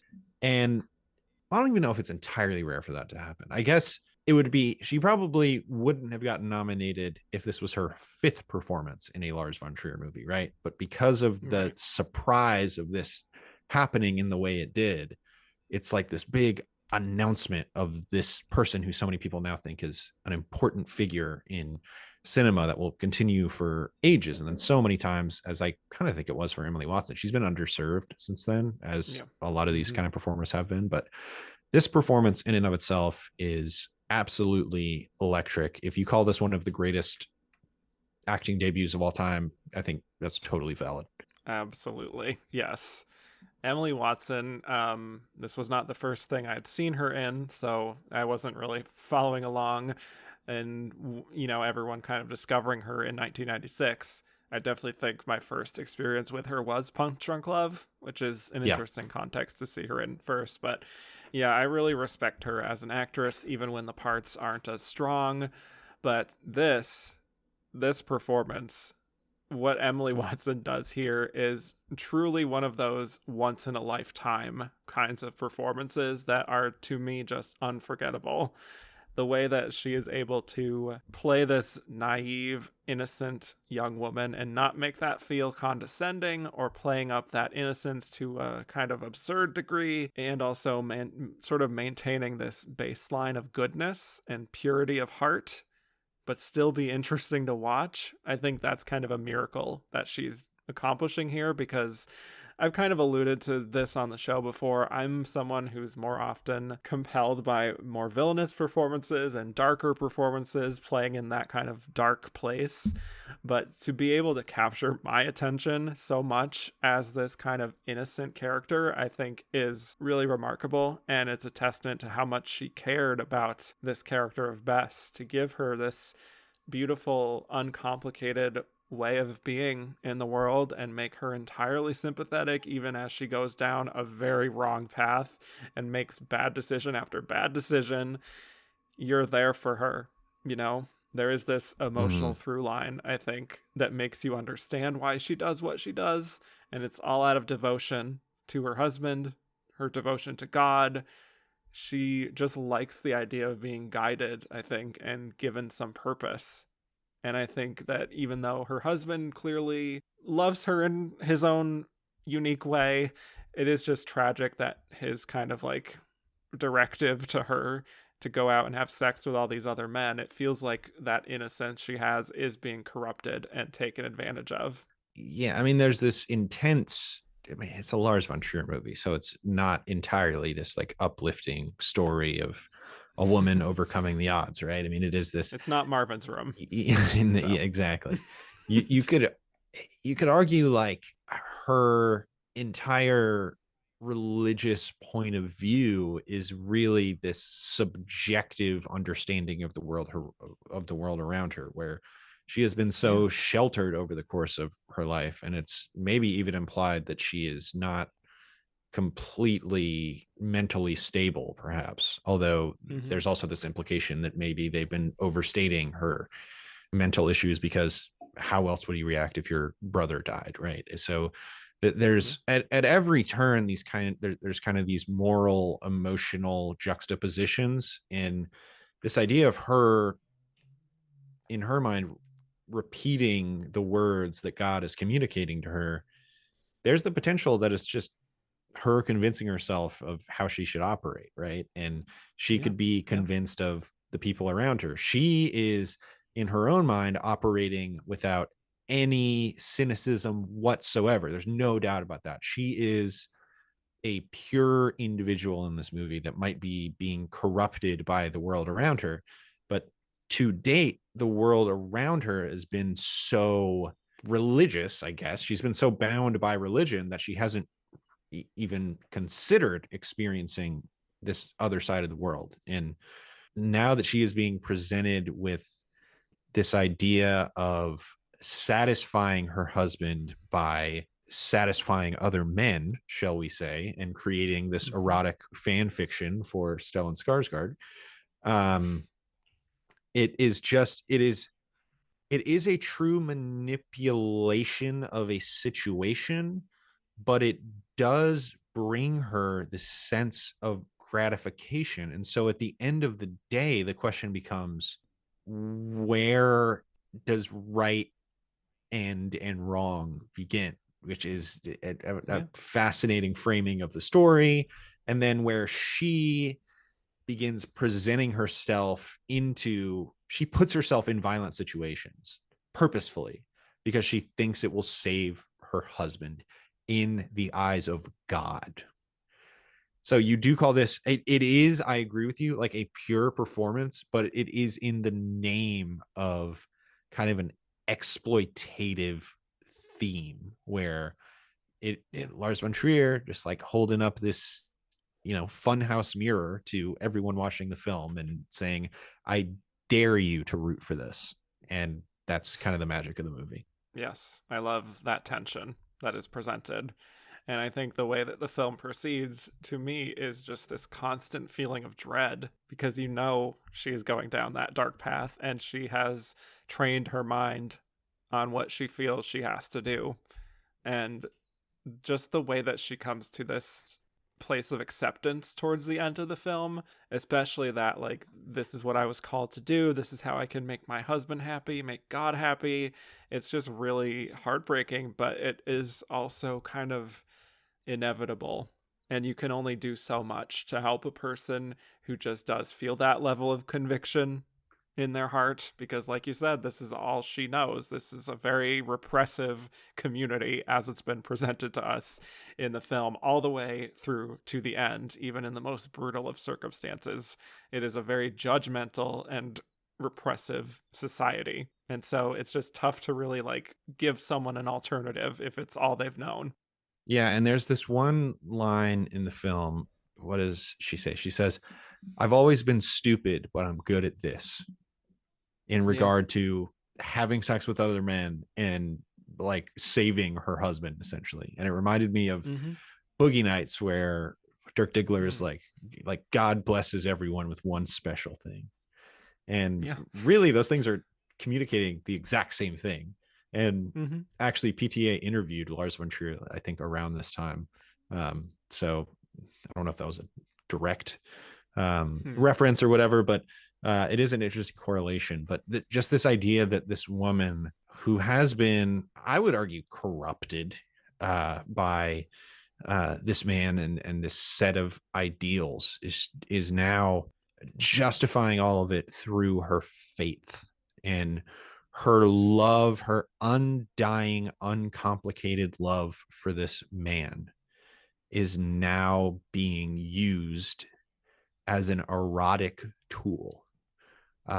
It's a complicated, thorny way to make a movie, and at times it's played as like this black comedy, and at times it's played with intense drama and a real sense of understanding, a real humanism at certain points, I think, which is where the film is most powerful. And then it has this final shot that is one of those, it's got that 2001 kind of ambiguous ending where you can talk about it for 3 hours if you want to.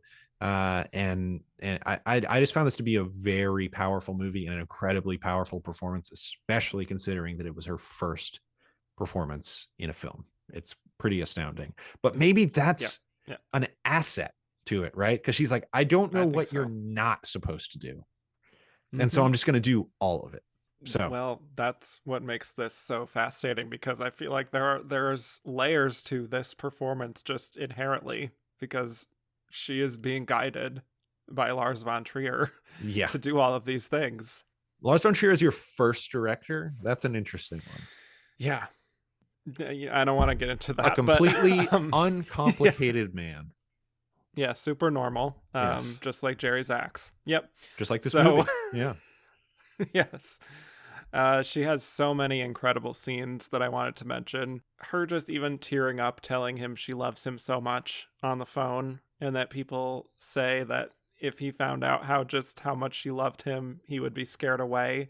You just see her sort of looking for reassurance from him that she's okay, that the way she loves him is okay. She has another conversation at one point with God about how, like, having to endure this pain, and about how nothing else matters but Jan. It doesn't matter that people need him at the oil rig. He should be here with her.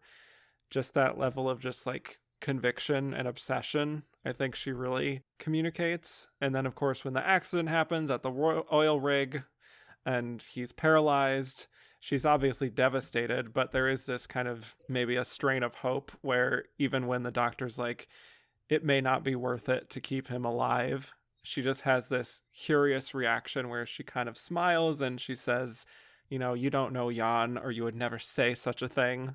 I don't know, just the way she expresses certain things. It's always so, just the level of conviction she has and how certain she is within her own mind, even though she is being guided through so much of it. She is always kind of keeping her own center at the same time. So it's this weird sort of, again, like dichotomy as you're watching the film. Yeah, there's an unpredictability to it that I think gives it so much of its power. And even in parts where you have, where she is with the guy on the bus for the first time, which is her first kind of like, this is what Jan wants. And then she goes to the church, forgive me, Father, for I have sinned. And,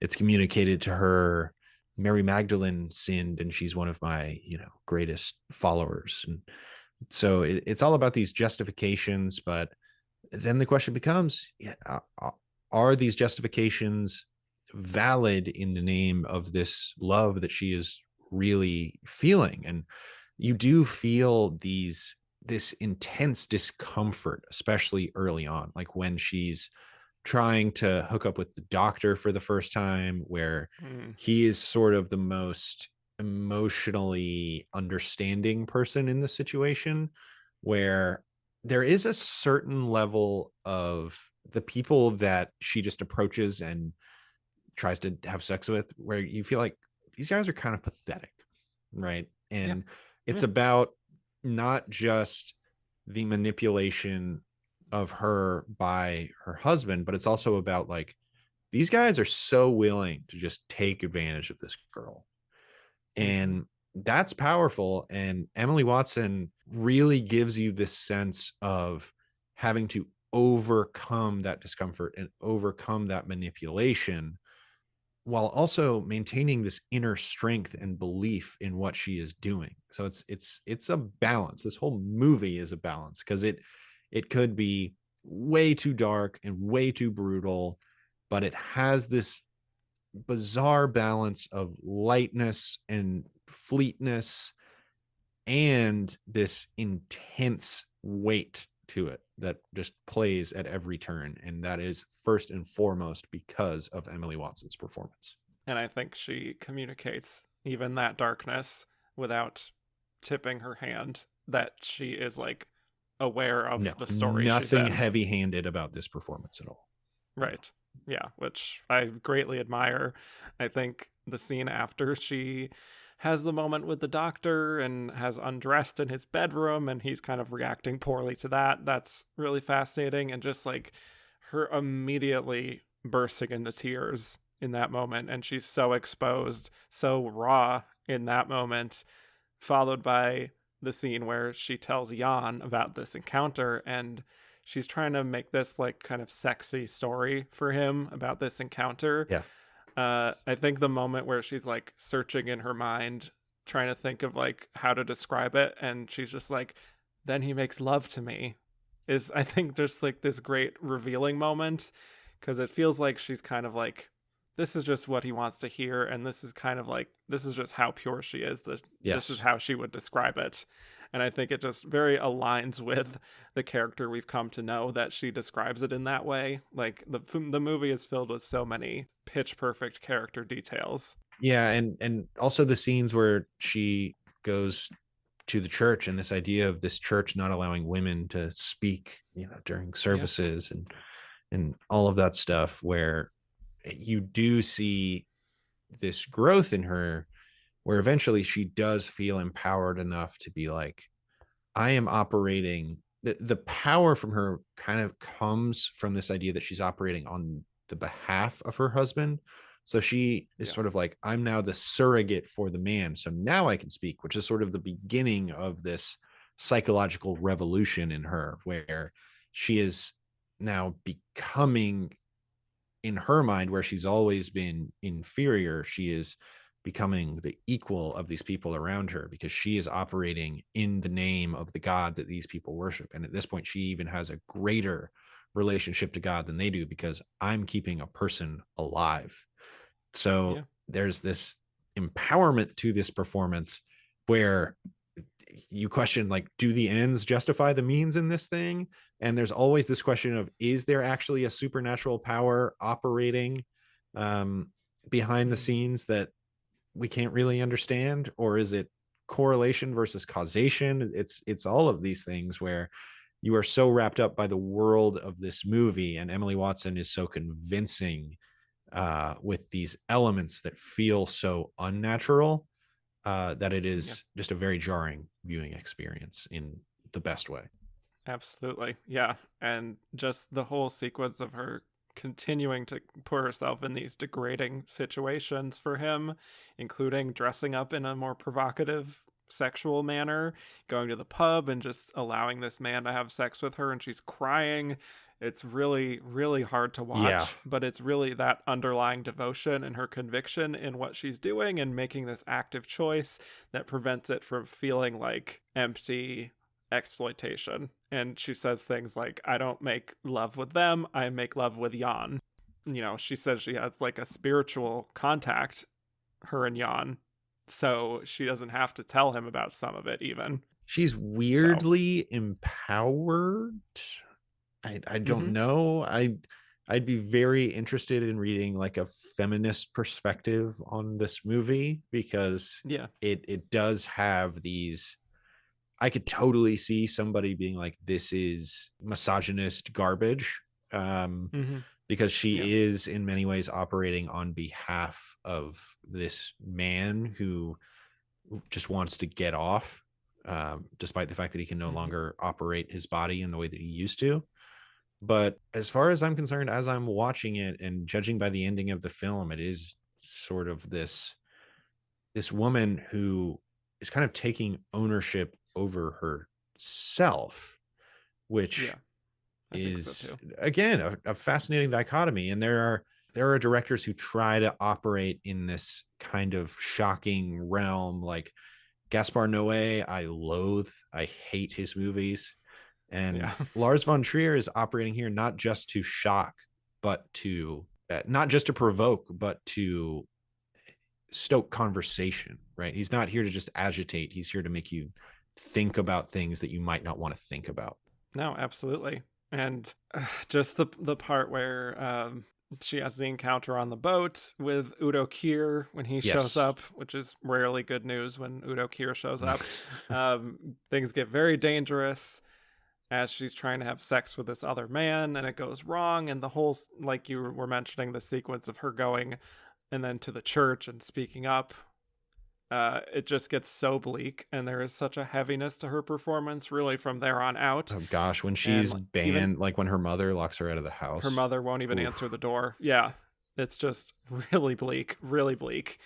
And she hears from her sister-in-law that Jan is dying, which sort of radicalizes her, I would say, to feel like, oh, I have to make a sacrifice so that Jan can live. I have to do this for him because we have this spiritual connection. And she's, I would argue, misguided in doing all of this, obviously, but she does sell you on that feeling that this is inevitable, that this has to be done. So that's what motivates her to return to that boat with those scumbag men on it. And of course it goes horribly wrong, even more so than the last time.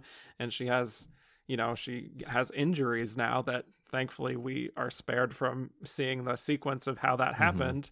For as bleak as this movie is, it does save us from that.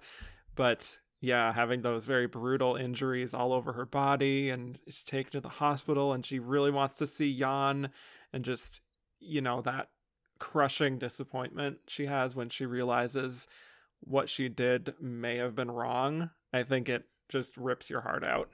Yeah, and towards the end of the film, when still, despite this sacrifice that she's made, and still the members of the church are like, Bess, you are condemned to hell because of your actions. And then the finale of the movie is, every time a bell rings, Bess gets her wings a little bit. Yeah. So all of this divisive disturbing ending, but yes, it's it is again provocative is what it is. Although, like you're saying about the scene where she gets beaten, it doesn't show you all of the graphic stuff in this movie. I think it is a very vulnerable, explicit performance, but I've seen much more explicit performances than this, which is I was expecting this to be like really graphic and everything, but it wasn't that way. I thought it was actually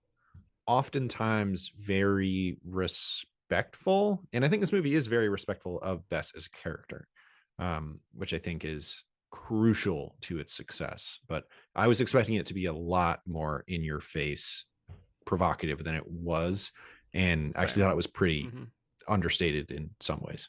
Yeah, absolutely. And I think it is just having that baseline of sympathy that we have for Bess and that Emily provides through this character. I think this is, from start to finish, a tour de force performance. Yes. That once again, wish it came out in a different year. But having said that, I don't know if the emotional intensity and the brutality of the content of the film would even allow her to win in a weaker year, which is really unfortunate, because that's just, we're judging acting here. These other things start to come into it, and it complicates things. But it's crazy that this movie was nominated for anything. Yeah, right. To begin with. Well, actually, I think there's an interesting parallel. I think there are actually a few interesting parallels to the 1996 year of film Oscars, and actually the 2024 Oscars, the one we just did. Right. You have, this is very much kind of the Emma Stone, very in your face, brave, sexually explicit performance. And then you have the winner of this category, which is maybe the Lily Gladstone surrogate, where it's like quasi supporting, but so powerful heart of the movie performance. I think there are some interesting parallels to draw there.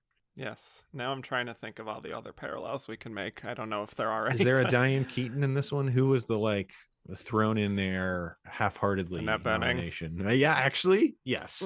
100%. I mean, because also it's like Naiad, like, are people talking about Naiad? Or people talking about Marvin's Room? You know. Exactly. Yeah. Naiad, Food for a thought. movie that nobody will talk about starting, April 2024. Today.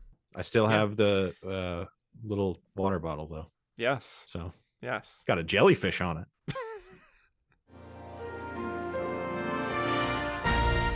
I think it's time to move on to our winner. Here we go. Frances McDormand in Fargo. So excited to finally introduce Frances McDormand, and I should also note, at least in this Best Actress series, the only way I get to talk about her in the context of this series is her winning. Because all 3 times she's been up for Best Actress, she has won. So that's pretty cool record there. So Frances, another one I have to introduce here. She was born in Illinois. She was adopted by a Disciple of Christ minister, and she moved around a lot. She finally found her calling after playing Lady Macbeth in a high school production, and she would, of course, reprise that role decades later in The Tragedy of Macbeth, so that's a fun full circle moment for her. But she attended the Yale School of Drama, where she met Jay's favorite actress of all time, Holly Hunter. Apparently so.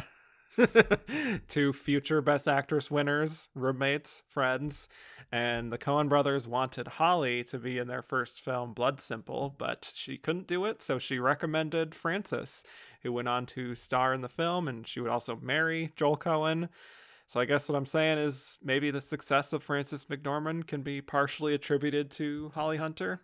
Could be. Yeah.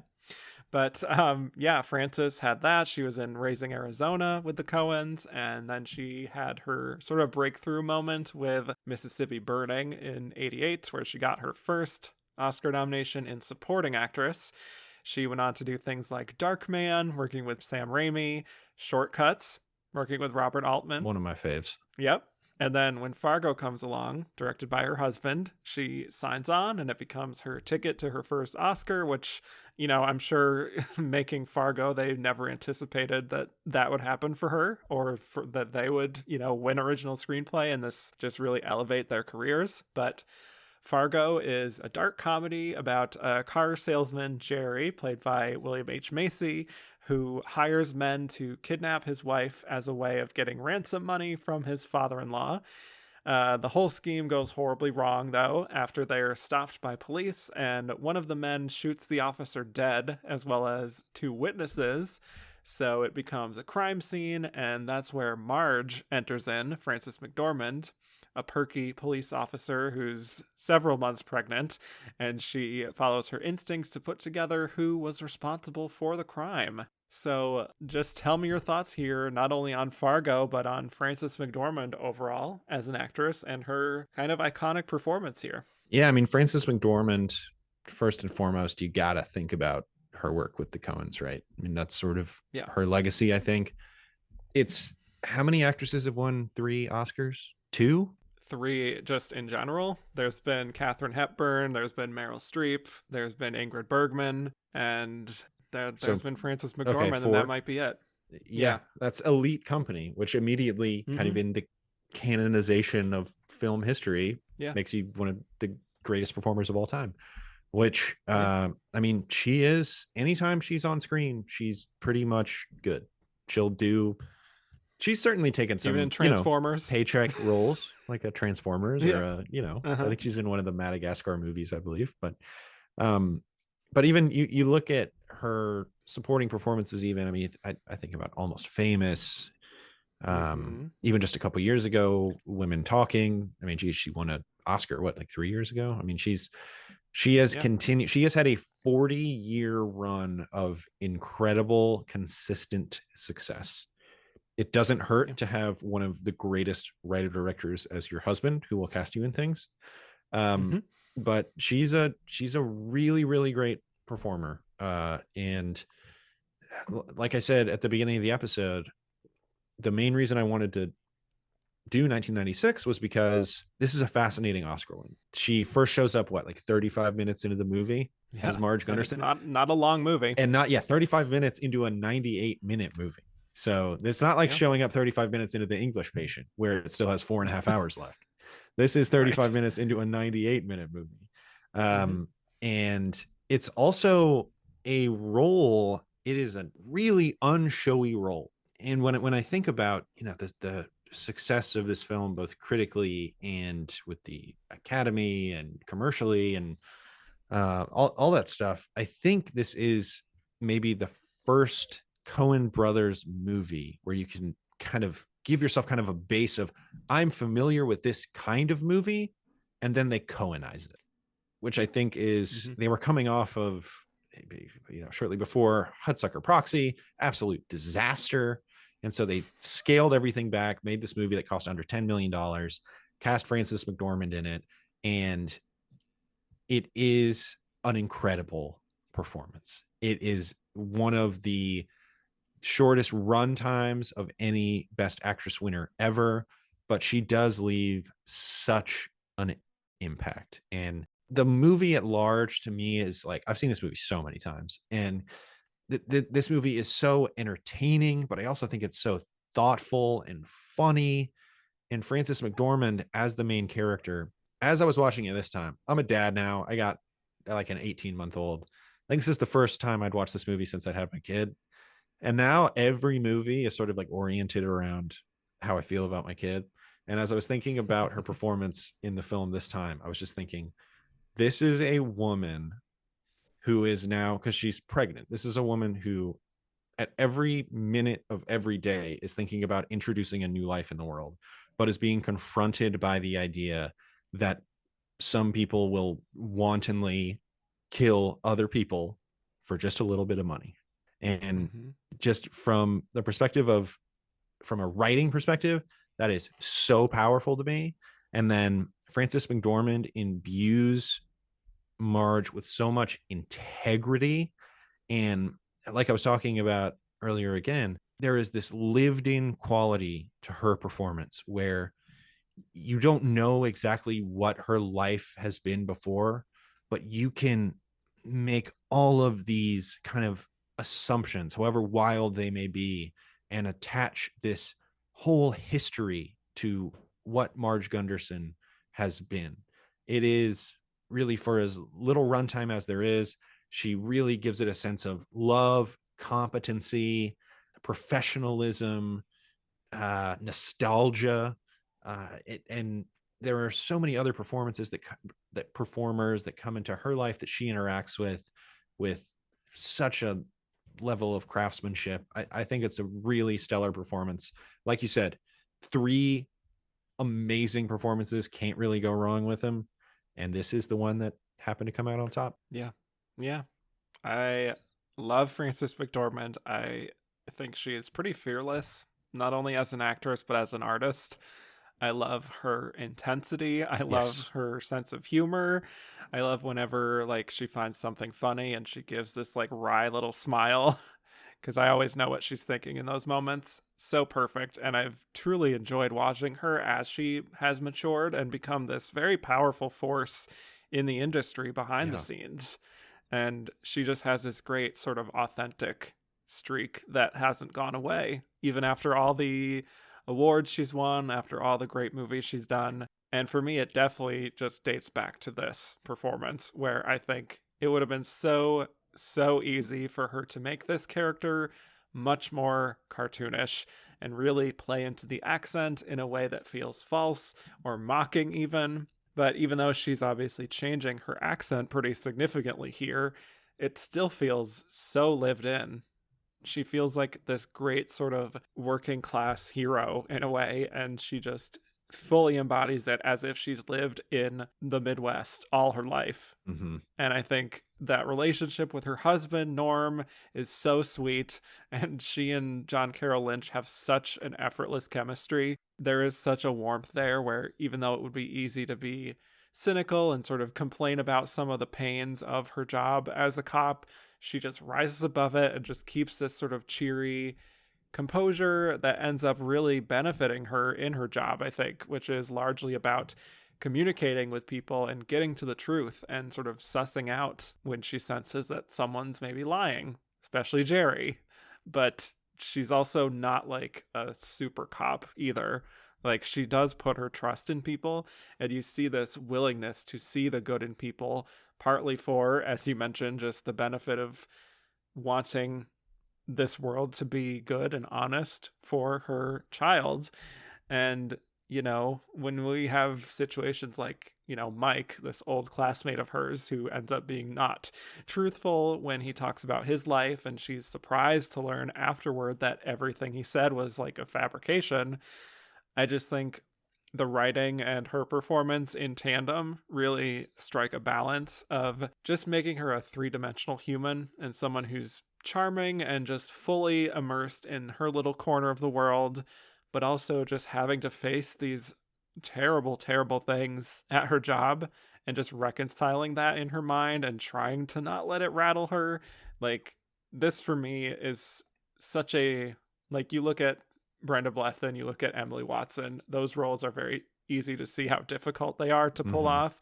This is one where I think it's kind of deceptively difficult what's asked of her, but she makes it look easy. It's got a little bit of this ninja quality where she's, you know, doing things that you can't even perceive. And, you know, I think about how this movie is operating, because when you talk about the Coen brothers, you do talk about some of the most cynical filmmakers of the last, you know, kind of postmodern cynical filmmakers of the last 40 years. And I think about the ending of this movie where she's just sitting in bed with John Carroll Lynch, and she's so excited that John Carroll Lynch's painting has gotten on the 10-cent stamp, and they're reflecting on this crazy set of events that have transpired. She saw a guy get put through a wood chipper, and all she can consider at this point is the only way to move on is just love, and love each other, love her child. And it made me think about another one of my favorite Coen brothers movies, which is Burn After Reading, where that movie has actually, like, it's the final scene of that movie is staged almost exactly the same, where it's two people sitting in a room, and after all of these people have been murdered, and it's just like the US government is just thinking, man, thank God everybody's dead and gone, because now we don't have to think about it anymore. And then J.K. Simmons is like, so what did we learn, Palmer? And he says, I don't know, sir. I don't know either. I guess we just learned not to do it again. And it's just like this total opposite side of the coin of kind of thinking about how to deal with ultra violence and ultra violence at the hands of a little bit of money with some maybe stupid people. But Fargo certainly has a lot more respect for its characters than something like Burn After Reading. It is maybe, it is one of, I won't say definitely, but it is one of their most sincere movies, I think, despite the fact that it does have these super heightened moments and these characters who have kind of that Raising Arizona cartoon feel to them at certain points. The heart of the movie, the most important part of the movie, is Marge. And like you're saying, there are these almost like imperceptible emotional beats that are the heartbeat of that movie. It makes everything else that can feel so dismissive and feel like they're looking down at the viewer or looking down at the people of the Midwest that they're portraying. Frances McDormand, Marge Gunderson transcends that entirely and makes this a wholly emotionally effective work beyond just all of the dark humor and the violence and all of that stuff, which is entertaining in its own right and totally effective in that way. But then it kind of reaches a new level because of Frances McDormand. Yeah, no, I completely agree. She has so many beautiful little moments. Even when she seems like, you know, she's just this honest, hardworking person, she has these moments where she kind of has to say certain things in a way to make other people in her life more comfortable and happy. Even these like little moments of comedy, like when she says, I think I'm gonna barf, like, and she says it's just morning sickness. Well, that passed, you know, that whole thing. I think it's clearly a reaction when I obviously interpret that to the grisliness of the incident that she's looking at, but she's saying it in a way that's like, folksy and charming and everything. It's just her way of kind of contextualizing the world in a way. And even when she's like politely pushing back on her Midwest partner Lou, politeness. Yeah, that's what it is. That's what this is. Yeah. They had one of the promotional items for the FYC campaign was a snow globe with Frances McDormand barfing inside of it, which is I wish I had that. I gotta find that. I would like to get one of those. Yeah, that sounds swag, awesome. right? They were originally going to do the wood chipper, but they were like, that's a little too much. They Sure. did the McDormand thing. Obviously the scene where she's pushing back on Lou and who's like looking into the plates with the license number DLR, and just her kind of patiently waiting to say like, not sure I 100% agree with your police work, Lou. Like, she's not mean-spirited about it, but it's again that very Midwestern way of being like, yeah, buddy, you're way off base there, but I'm gonna, I know how to work people, and I'm not gonna like totally embarrass you.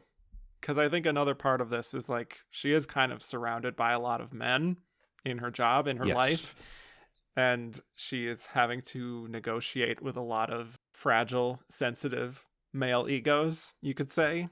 And I think she just has that great sort of finesse and makes it so smooth to where like it's actually kind of a magic trick she pulls off there where you can see what she's doing, I think, but the other character, the way she's playing it, can easily kind of communicate certain things to him to like kind of assuage the situation, Yeah, there is an element of kind of the whole movie is like that shot in Silence of the Lambs where Clarice is in the elevator with all like the guys around her. Yeah. Just in this less literal way, which doesn't mean the other way is bad. I mean, that shot is amazing, but that's an undercurrent to the film as opposed to being kind of made more literal and explicit in that movie. But I think about the scene where she meets, and again, this is a 98-minute movie, and it has a scene where you're like, that came out of nowhere. This is not necessarily like a lean, mean movie.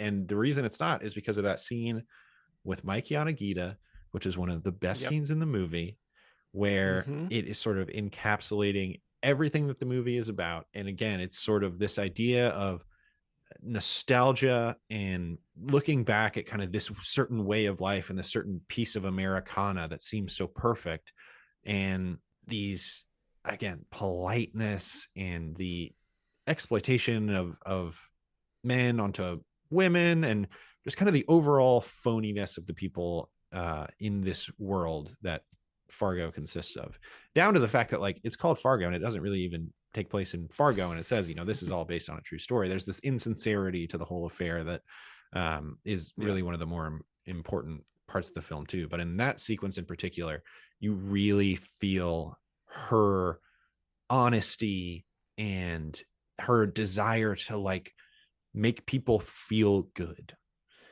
even though the people around her might be operating with false intentions.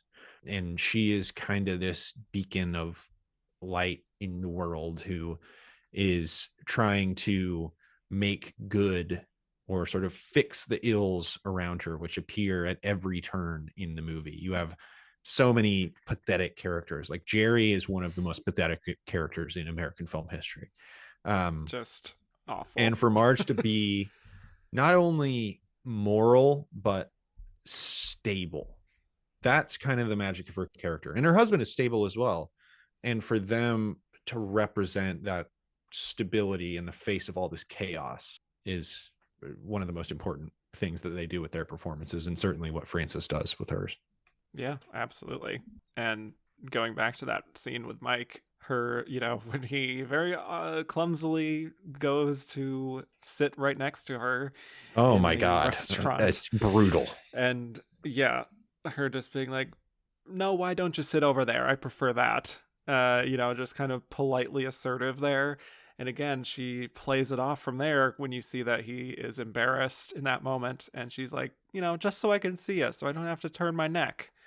And it's just this, you could see though the growing discomfort on her face. Yes. But also is trying to make him feel better and really, again, play into that ego, which you could imagine she has to deal with everywhere. So Yeah, and obviously the sequence after that where she learns from a friend that Mike was lying and that he doesn't have a wife who died as he Yes. claimed, so that she was perfectly fine and that, like, he had an incident with her and all that, is really a key moment, obviously, of her kind of realizing this very odd, disconnected thing that you think was included in the narrative here is actually spurring this other thing that she's been thinking about, this awkward conversation she had with Jerry previously, and how something about that didn't sit right with her. That persuades her to go back and do her thing. I just really love how that is very subtly done, because I don't know if whenever I first watched Fargo I fully made that connection necessarily, however long ago that was, but just watching it again, I just think it's so smoothly done. She's good at her job without being too good at her job, which I think is Yeah, important. She can't that's key. be a superhero, right? She Yeah. has to still feel like a real part of, as real as surreal as this world can be at times. She again is that grounding figure that has to operate at this level that human beings can understand.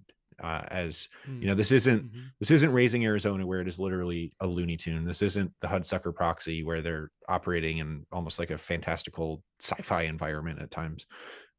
This is a movie that has over the top elements and a lot of humor to it that feels a little bit unnatural, but her performance feels, while not entirely speaking like a person that we might be familiar with, she operates at kind of an emotional pitch that is fully recognizable and admirable. And I love that about Yeah. this performance. This performance is so good. Yeah. And another moment I think of that emotional core is her just in Jerry's office after Yes. he's fleeing the scene. But I love her kind of patiently waiting and her looking at the photo of his wife, and she just kind of lightly smiles to herself. Like, it's like she still believes in these kind of romantic notions of love, and she wants to see the good in people even with her line of work. But then, of course, when she sees him kind of skedaddling, out the window, and her being like, he's fleeing the interview, just she really nails the comedy, the punchline moments of this film so beautifully. Also, her accent is very funny without being Yeah, disrespectful. Again, I yeah, mean, all the verbiage in this. Oh, heck. Oh, we're doing pretty good, Norm. It's just yeah, incredible writing and the balance of this movie. You think about, and it's partly because it is 98 minutes. You think about just what's a movie that I wouldn't really change anything in. I think Fargo is kind of one of those movies. I don't know what I yeah, would change about Fargo. yeah. And it starts with Frances McDormand, which is crazy because again, Mm. she's in like 25 minutes of this movie. And I'm sure we'll talk about at some point. I think she's the lead of the movie. I mean, I think she's the lead of the movie. Yeah, She's the most important yeah. figure I in the think she's film. co-leading. Yeah. I think she's co-leading with William H. Macy. Who got a Yeah. supporting nomination. But Yes. I agree Yeah. with you. I think they should both be lead, I think. Yeah. But of course, the kind of climax moment of her going to the motel after one of the men's killed the other guy and is stuffing him in the wood chipper, that to me, speaking of Silence of the Lambs, recalls Jodie Foster in the climax of that movie.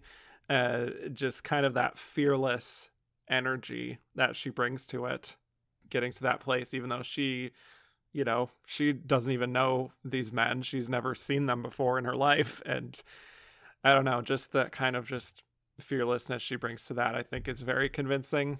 I love even just like the dark comedy, obviously, of the whole situation and her just like lightly tapping on her badge on her hat Yes. Oh, yeah. That's to so indicate good when what she she does is. the thing on her hat when he's not even looking at her. Oh, it's so good. Yeah. And Yeah. he can't really hear her because of the wood chipper and all that stuff. And you're right, there is a Mm-hmm. real fearlessness there, but there's also this feeling that she's never been in a situation like this before, right? So Yeah. it is unfamiliar, but at the same time, again, there is this sense of integrity to her and professionalism and Exactly. Yeah. justness to her, where Yeah. she always operates in the way that best suits sort of this idea of justice. And when he starts running away on the ice and she shoots him in the leg, it's very satisfying, very fulfilling. And you're like, man, it's great that somebody like Marge got to be the hero in a movie. It's awesome. It's so wholesome. It is crazy that a movie where a guy gets put through a wood chipper feels so wholesome at the end, but I really think it does. That last scene when they're in the bed is like, it's killer. beautiful. It's It brings beautiful. tears to my Beautiful eyes. is the right word for it. Yeah. But just obviously, I wanted to mention the monologue she has in the car, which I think is arguably the scene that maybe won her the Oscar. That would be my assumption. You're getting in character. Yeah. And for a little bit of money. There's more to life than a little money. Don't you know that? And here you are, and it's a beautiful day. She seems genuinely shaken by this incident, and especially when she says, I just don't understand it. Yeah, but without losing, it's just so awesome that it's not this shouty, showy performance. And as you look at the 90s, there are these, because I did think about that as the period of like, oh, these are like big period pieces where people are acting very large. And then I look back at it and it's like, that's not totally true. But this is about, you could put it up there with Holly Hunter as understated and subtle is really the way to think about it, because this is in a movie that is heightened. She has, again, this like ninja precision to her performance, which is awesome. Yeah, again, she makes it look so much easier than it is. It's really remarkable.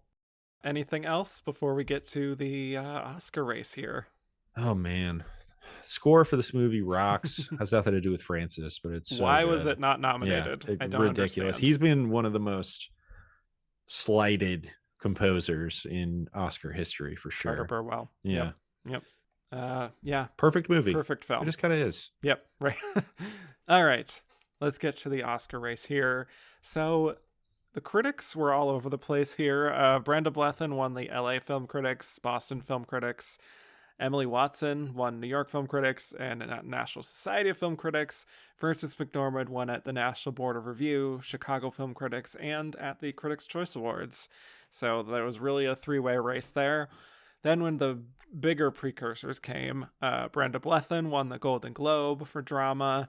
You would think Frances would have won the comedy musical Golden Globe, but she lost to Madonna. Oh, those Evita. Golden Globers, they love a star. Globe's gonna globe. Yes. And but Frances won at SAG and Brenda won at BAFTA. So, quite a race. The columnists said Brenda Blethyn was the favorite. Some said Frances McDormand was the favorite. There were even some who said Kristin Scott Thomas may have had a shot because of the English Patient love overall. So, why do we think Frances McDormand was our winner from this lineup? This is so tough because this was seemingly one of the tighter races. I have a little bit, there's a part of me that thinks the campaigning to the studio, I can't remember what's the name of the studio who had Secrets and Lies and Breaking the Waves. It was like the distributor, I can't remember, but they were campaigning for both, and I wonder if that had maybe a little bit of something to do with it. But I also just think that, again, this was, as I'm looking at kind of the best picture winners of the last several years, and they're all these huge studio movies. Like Orion is kind of its own beast, and you've got Dances with Wolves and Silence of the Lambs. Then you got Warner Brothers with Unforgiven, Amblin Universal for Schindler's List, Paramount for Forrest Gump, and then Paramount again for Braveheart. It was just total studio domination. And Miramax again is kind of its own thing, because it was like they were kind of the thing and now they're kind of with Disney, so are they not totally that anymore? But they were sort of the people who brought quote unquote independent cinema to the awards ceremony, and you feel that bleeding into this year's awards more than any other.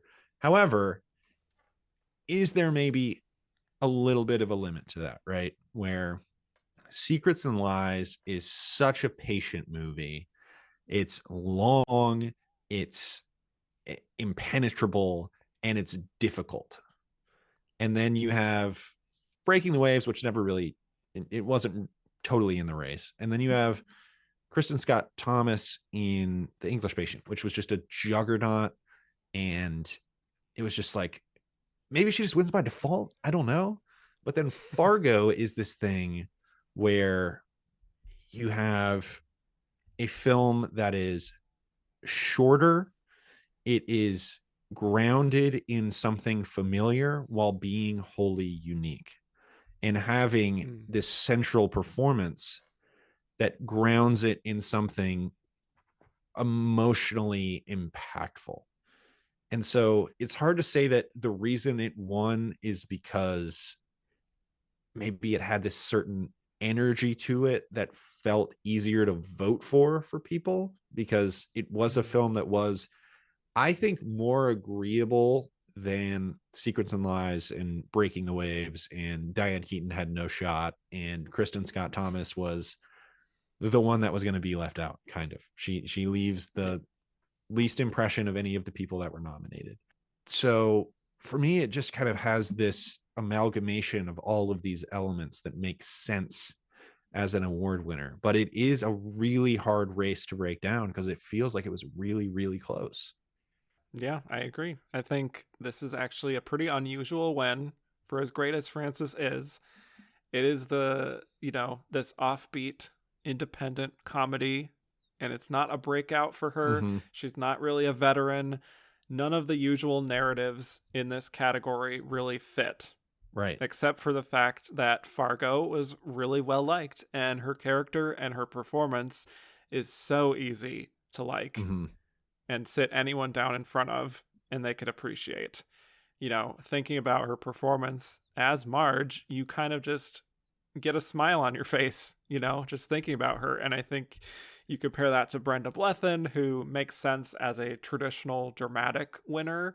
Mm-hmm. That performance is so fraught with tension. And I also think another part of it is that her and Emily Watson may have taken away some votes from each other, quite honestly. I know Emily wasn't a factor really once we got to the industry awards, but that's a very intense role from a, hardcore independent film. So European, I think, yeah, they appeal to similar voters, and neither is super easy to embrace, I think, yes, for a widespread Academy. And obviously Fargo is bloody and has all those things to it, but Marge is like this kind of beacon, wholesome, of light, right? Yeah. And I just think sometimes the character itself can be a deciding factor with these things. It really does feel like it had to have been just like these really small tiebreakers between votes. I mean, it does feel like it was so close. So I don't know. It's a cool win either way. I mean, either one of those three would have been a really cool win. And if it was Kristin Scott Thomas, you'd be like, well, it was just, that would have been the interesting, like, cultural touchstone where it would have been like, man, English Patient. Remember that? That was wild. But not for that one. Sorry, Rafe and Kristin. Yeah. I just think they couldn't quite justify a lead win for Kristin Scott Thomas, and for lack of that, I think Fargo was the movie that they just liked the most. Yeah. Which I'm already seeing people, again, we're just a day after the Oscars, people are talking about the same thing with Emma Stone and Poor Things, and how they just like that movie more than Killers of the Flower Moon. And sometimes that can be a deciding factor. Although, I mean, English Patient won Best Picture. So, Yeah, and, the thing with that is just that character, I think, is so kind of unknowable, that Kristin Scott Thomas character, whereas, with Marge, it's, again, so easy to like and appreciate. So yes, that's where that you feel really good casting a vote for Marge Gunderson. Yes, I think you that's feel like part you're of it. Fighting for good. Yes. But like you're saying, it wasn't like their due award. And Blethyn wasn't really that either, because she doesn't have that legendary status like the year before, where it was like it's her time. It's Susan's time. Yeah. Right. So it's a really interesting race. I mean, from the stuff I was reading, a lot of the trades were like, this is boring. What are all these little small movies doing in here? This is bizarre. Where's, I mean, at least thank God Tom Cruise is here, because Thank God for Jerry Maguire. Yeah, exactly. But I think it's an awesome list of movies, most of which were like fairly decent hits ish, I guess. Yeah. Within reason. Yeah. And just to talk a little bit about her speech, I think it is a good indicator of the things that she would fight for moving forward. She's got to have a cause. She loves those in her speeches. She does. And I am all about it for her. She's talking in that speech about, fighting for good female roles in leading roles and just wanting studios and executives to recognize their value and like kind of pointing out the quality of the other nominees here, like Brenda Blethyn and Emily Watson, and being like, this is what's possible. And I think that has led her all the way through what she's doing now, and having a same kind of galvanizing moment in her 3 Billboards win, and just, continuing on from there. So huge moment for Frances. So happy that she got this win. Shall we get to some Twitter questions? Let's do it. Here we go. Let's start with Fritz here, who said 1995, 1996. Is it the best consecutive years so far? For me, possibly. Yeah, I mean, I think, well, again, we have like Diane Keaton and Kristin Scott Thomas here kind of slightly weighing down the quality of the top 3, but collectively that top 3, I think, is 3 of the strongest performances of the 90s. Yeah. So, yeah, and I love 95. So what do you weigh? Do you like a year more where it's like the top 3 are amazing, or you like all 5 are good? And there maybe isn't the greatness, but there's the depth there.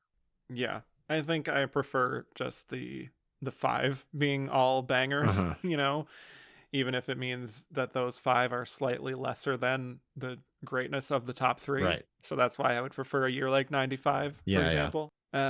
Steve, no, not that Steve, the other one, said, after several years of decrying the lack of good roles for women to fill out the Best Actress category, the nominee slate in 96 was undeniably strong.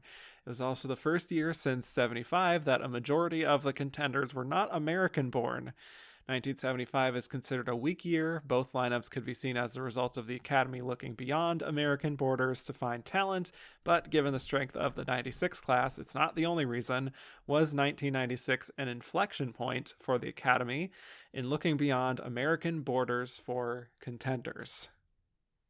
I think it's partly that. Again, I think it's that short lag that the Academy tends to have with trends. And I think the other thing was that it was kind of a crummy year for Hollywood movies. Kind of prestige-y Hollywood movies. And that, they were calling the Oscars this year Independence Day, plural independent. But certainly you see a tide, however long the wave might have taken to reach the shore, with things like Parasite and all the stuff we have now. This is maybe, you could maybe call this the start of that wave breaking, perhaps. For sure. Yeah, breaking the waves, you could say. Oh, wow. Didn't even mean to do that. I guess it's in the back of my mind. And you also see like some of the other winners, Jeffrey Rush winning for Shine, Juliette Binoche winning for The English Patient, not American established names. I think it's all part of broadening the scope of what's kind of worthy in cinema, which I think is a good thing. It's almost it's just doing slightly weirder films, which a lot of the times foreign films are weirder than Hollywood films. Sure. So they're expanding their taste. Mike Lee just said the old guys are dying off and now the young people have better taste. That was his take. I don't know. I guess that's always true, right? The old people are always dying off. They tend to do that. That's how it works. Yep. Jack Mahane said McDormand definitely deserved her win, but given Blethyn won the Drama Globe and had early frontrunner status, what do you think the turning point was that led her to win SAG and emerge the clear favorite going into Oscar night? I don't know if she was the clear favorite so much as a co-frontrunner, perhaps. Again, I just think it comes down to how palatable the performance is compared to Brenda's, which again is fantastic. But yeah, I think Fargo just has a likability factor that Secrets and Lies didn't quite have. So yeah, we already kind of talked about a lot of that. Yeah, it's hard. I mean, it's hard to really pin down why did this win other than it got more votes than the other movies the night that votes were due. I mean, it's hard. It was a really close race. She won because she got more votes. Yeah, exactly. Yes. Christoph said, is Marge Gunderson the most wholesome Best Actress winning character? I mean, there's an easy answer to this, right? It's Mary Poppins. Well, yes. I think she has a little bit of bite to her at times, but yes, I agree. It's hard to disagree with that. I also thought of Audrey Hepburn and Roman Holiday as another one. Sure. Jennifer Jones is playing like a saint figure in The Song of Bernadette, just for an old school answer for you. But I'd say she's top 5 most wholesome. I'd go that far. Definitely. Joey Gentili is asking, why did Frances McDormand win lead for a supporting performance? I think we've covered that. It's just because it's a lead performance. She is the beating heart of that film. I think it's her movie. Screen time is overrated. Screen time be damned. Yeah. And Christoph asks, was Frances McDormand in the right category? Yes. Was William H. Macy? No. Yes, I agree. Yeah, both leads. Glorfindel of Gondolin said, Frances McDormand became the first actress to win for a performance directed by her spouse, which, by the way, is not true because Tim Robbins just did that with Susan Sarandon last week. But were they married? Yeah. Yes. Oh, okay. Yes. But they say, what other performances by actresses in films directed by their spouse do you feel deserved a win? And they say, for example, I think Winslet should have won for Revolutionary Road, not The Reader. Yes, I would agree with that, personally. Directed by her then husband, Sam Mendes. Frances Ha, were they married? They're like I know they weren't nominated, but they're together enough to count, right? I'll allow it. Yeah. I'll allow it. I'll go, you know what? They weren't nominated again back in the day. John Carpenter and Adrienne Barbeau, they did some great work together. I mean, there's... Wow. Yeah, you know, okay. I don't know. I don't know that I would have nominated her necessarily, but there's not a ton of spouses and actresses who have worked together. So, yeah, I'm trying to remember if Ingmar Bergman and Liv Ullmann were married at a point where she would give a deserving performance, but probably one of those. Andy Bayless, Frances McDormand feels like an actress whose 3 winning roles are all fantastic and deserving of the win. Are there other multi-Oscar winners where all roles feel deserving? I mean, I was going to say Vivien Leigh for Gone with the Wind and Streetcar Named Desire, 2 for 2 of the best performances of all time. I also think in supporting Diane Wiest for Hannah and Her Sisters and Bullets Over Broadway is another one that's like, can't argue with either of those. No, I mean, I'm sure that's true of most of them. I mean, I think Nicholson's are all good. Yeah. Maybe you could, some people might refute As Good as It Gets, but I think he's quite good in that. I mean, Brando, you know what? Pretty good actor with 2 pretty good performances. Yeah. I mean, there's Daniel Day-Lewis. Yes. As far as actresses, though, I haven't seen all of the Hepburn movies. I've got to be honest. I would say not all of those are wholly deserving. Yeah. Not to anger the Katharine Hepburn fans, but you know, it does feel like they missed like this, like the meat of her career. They were like kind of ignored her, and then they came back. I don't know. Mm-hmm. Weird. Yeah. Okay. James R. Byrne says, I'm gonna barf, an iconic line from Frances McDormand in Fargo. Can you think of how this line could be incorporated by other actresses in their Oscar-winning roles, like Shirley Booth after The Call with Her Dad, or Julie Andrews after Too Many Spoonfuls of Sugar? Thoughts? I mean, Frances McDormand totally could have said that in Nomadland. I mean, that would have been between her activity on the bucket, things of that nature. Yep. I wish it would have been the only words that Holly Hunter said in The Piano. I think that would have been good. Oh, God. What would be the context after her like being ushered in from the water? And then maybe if Julia Roberts said it when she went to like the water treatment plant thing, you know, those big dirt, I could see it. Water. Yeah, that'd be good. Yeah. I'm going to say Michelle Yeoh. Oh, that would have fit. Hurled around the multiverse. Yeah. You know, I'm going to barf. Surprised she didn't say that at any point in that movie. But yeah, I could also say Elizabeth Taylor. Could picture her saying that in Who's Afraid of Virginia Woolf. Very easily saying that to Richard Burton. I could see that.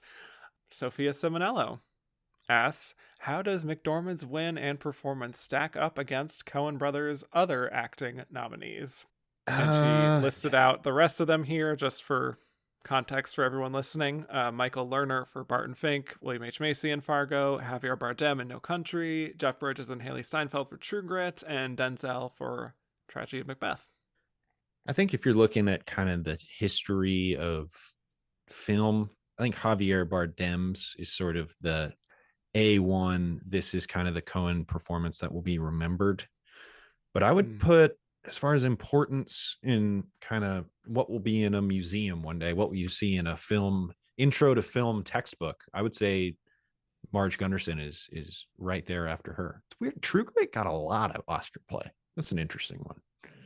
Yep. Did. Yep. Yeah. I think Frances is my favorite of all of those, honestly. And yeah, Javier would be the other one that's lasted in the culture. I do really love the 2 True Grit nominations there, even though Haley Steinfeld being in supporting is complete fraud. That is some fraud. Yeah. But yeah, I think Frances number 1. Hey, that's kind of crazy that they only have that many performers nominated. Yep. That's silly. Wild. Yep. Darian Dominique Dion said, should Marianne Jean-Baptiste be in this category for her clear leading performance in Secrets and Lies? Also, why do you think she was pushed in supporting? And lastly, what are some of your favorite category fraud nominations for actresses? I personally don't have a problem with her being in supporting. I could say, I could see if I was just putting her in a category, I might go lead, but I don't think this is an egregious case of category fraud. I don't think it is as egregious as some other cases, but I do kind of think she is a co-lead, even though, you know, she has a more reactive performance, you could say, than Brenda Blethyn, who gets to be just like this powder keg throughout the whole movie. I still think it's partly her story too, so I think they're kind of co-leads, but I do think if she was campaigned in lead, maybe she wouldn't get the nomination, so I get it strategically. That's what I would say. As far as like favorite category fraud nominations, well, I don't love it to begin with, but just some of my favorite performances: Rooney Mara and Carol, you know, Tatum O'Neal in Paper Moon, Haley Steinfeld in True Grit. Jamie Foxx in Collateral. Ridiculous. Oh, yes, because that was the same year as Ray, so they did their thing there. Yes. Yep. Yeah, Lila said, shouldn't Marianne Jean-Baptiste be here as well, next to her co-star? If so, who does she replace? I don't know if she would make my top 5 necessarily. I have to really look at the full list of all the contenders, but you know, if she does get nominated here, I'd say pretty easily she replaces Diane Keaton. I think Diane Keaton was last place. I think that is easy to say. Okay. Ben Roberts said, rank these performances that won Best Actress at Cannes and then went on to Best Actress noms.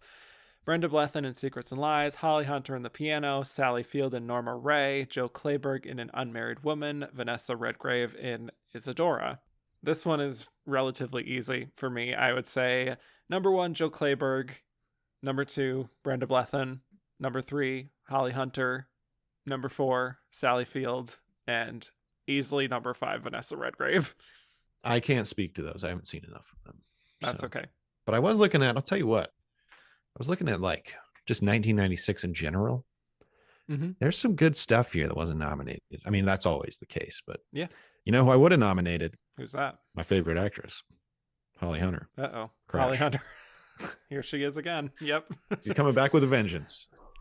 Yeah. Yeah. Throw that in there with Breaking the Waves and Yes. Secrets and Lies. You know what? It kind of fits as far as like super difficult films. Yes. Should have done it. They were too scared of Crash. 3 of the 5 being those 3 movies. That would be rock. Wild. That would rock. Yep. Adam, Christoph, and Greg Creaming all want to know, why was Diane nominated and not Meryl? This is a good question that we talked about briefly, but I think part of it is that Diane Keaton was the sick one. I think that's part of it. Yeah. And I wanted to say street fatigue, but that didn't really become a thing until later. So yeah, I can't really pin it down other than the fact that Diane Keaton has the biggest emotional arc in the movie. Yeah, because it's I interesting. think She's a that's it. smaller performance than Streep, which a lot of times you won't get credit for. But she's the sick one. Yeah, I think just the more sympathetic character, and she had the First Wives Club that same year. Sometimes, if you have a good year, that can help. True. The ghost of Glenda Miss Jackson, if you nasty, wants to know if we think that the Oscars nominated the right person in Diane instead of Meryl Streep. I personally think so, but what do you think? I actually think I like Streep more again because I think I think that movie is hitting more effectively when it's a little more bombastic and her performance is a little more bombastic. I will say I don't have a strong opinion either way because I think that movie is mediocre as hell. But personally, I'll lean Streep slightly. Okay, fair enough. We're splitting the vote. Joey Gentili, at the ceremony, the First Wives Club ladies, when presenting Best Song, Bette Midler and Goldie Hawn on stage say they voted for Diane Keaton to win this year. Of course they did. What type of drugs were they smoking? The good kind. Mm-hmm. They got those good drugs. Maybe they just voted for their friend. Who knows? Maybe they just said that publicly, but like secretly they voted for Frances or Kevin. Brenda. No one's ever just voted for their friend. They wouldn't do that. Okay. Well, I'm floating that notion out there. Something to think about, folks. Christoph said, how must it have felt for Kristin Scott Thomas and Ralph Fiennes to be the only nominees for The English Patient to go home empty-handed on Oscar night?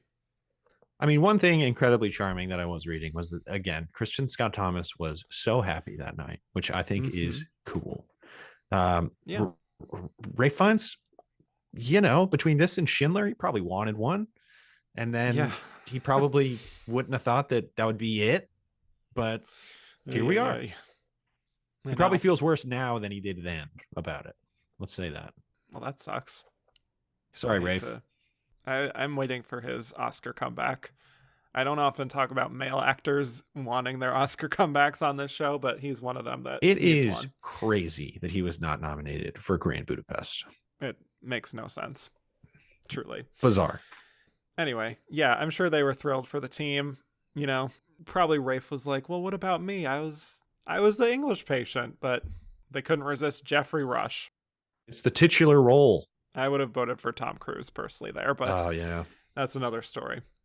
That was maybe the time to do it. He's going to get his with who? Iñárritu? Is that who he's working with? Yeah. That's a hell of a thing. See okay. If he's the one to get it for him. Yep. Amar, Fritz, and Ben Roberts all want to know, was Kristin Scott Thomas in the right category? I say sure, shruggingly, and will not hold it against anybody if they say otherwise. Because I think the real momentum, what momentum there is in that movie is coming from the flashback sequences. I think that's sort of the emotional crux of the movie, even though the stuff that isn't really supposed to be that works a lot better. I think this is one of those performances that truly could be classified either way. I agree it makes sense with how they split them up, and they probably did the right thing ultimately to have Juliette Binoche be able to win. Oh yeah. Strategically, look, those Miramax folks, they knew what they were doing for a while there. But yeah, in a vacuum, I would say I prefer a switcheroo there between the two of them, but strategically, sure. Happy that Juliette Binoche has an Oscar. I agree. Ben Roberts said the studio wanted Demi Moore for the Scott Thomas role. Could this have been the role that got Moore a first career nomination? I'm going to say no. No, and also, I think I mentioned it earlier, I don't think the English Patient is the English Patient if Demi Moore is in that role. I think... apologies to Demi Moore. Not sure she's ever given a truly great performance, but whatever. To each their own. Wow. Sorry. Apologies. Okay. I take it back. Striptease. There we go. Okay. Fair enough. Jeffrey Kerr said a television miniseries adaptation of The English Patient was recently in the works, but was canceled. Had it happened, who would have been your first choice to play Catherine Clifton? So I have a good one. Again, because I've been catching up on these actresses' filmographies, I have very little doubt this would be directed by Joe Wright.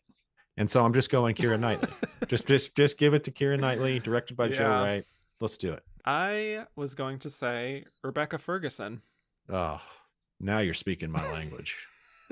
She is a very important person. Yes. And I think she could pull that kind of role off with ease. That's a great pick. It's better than my pick. I'll say that.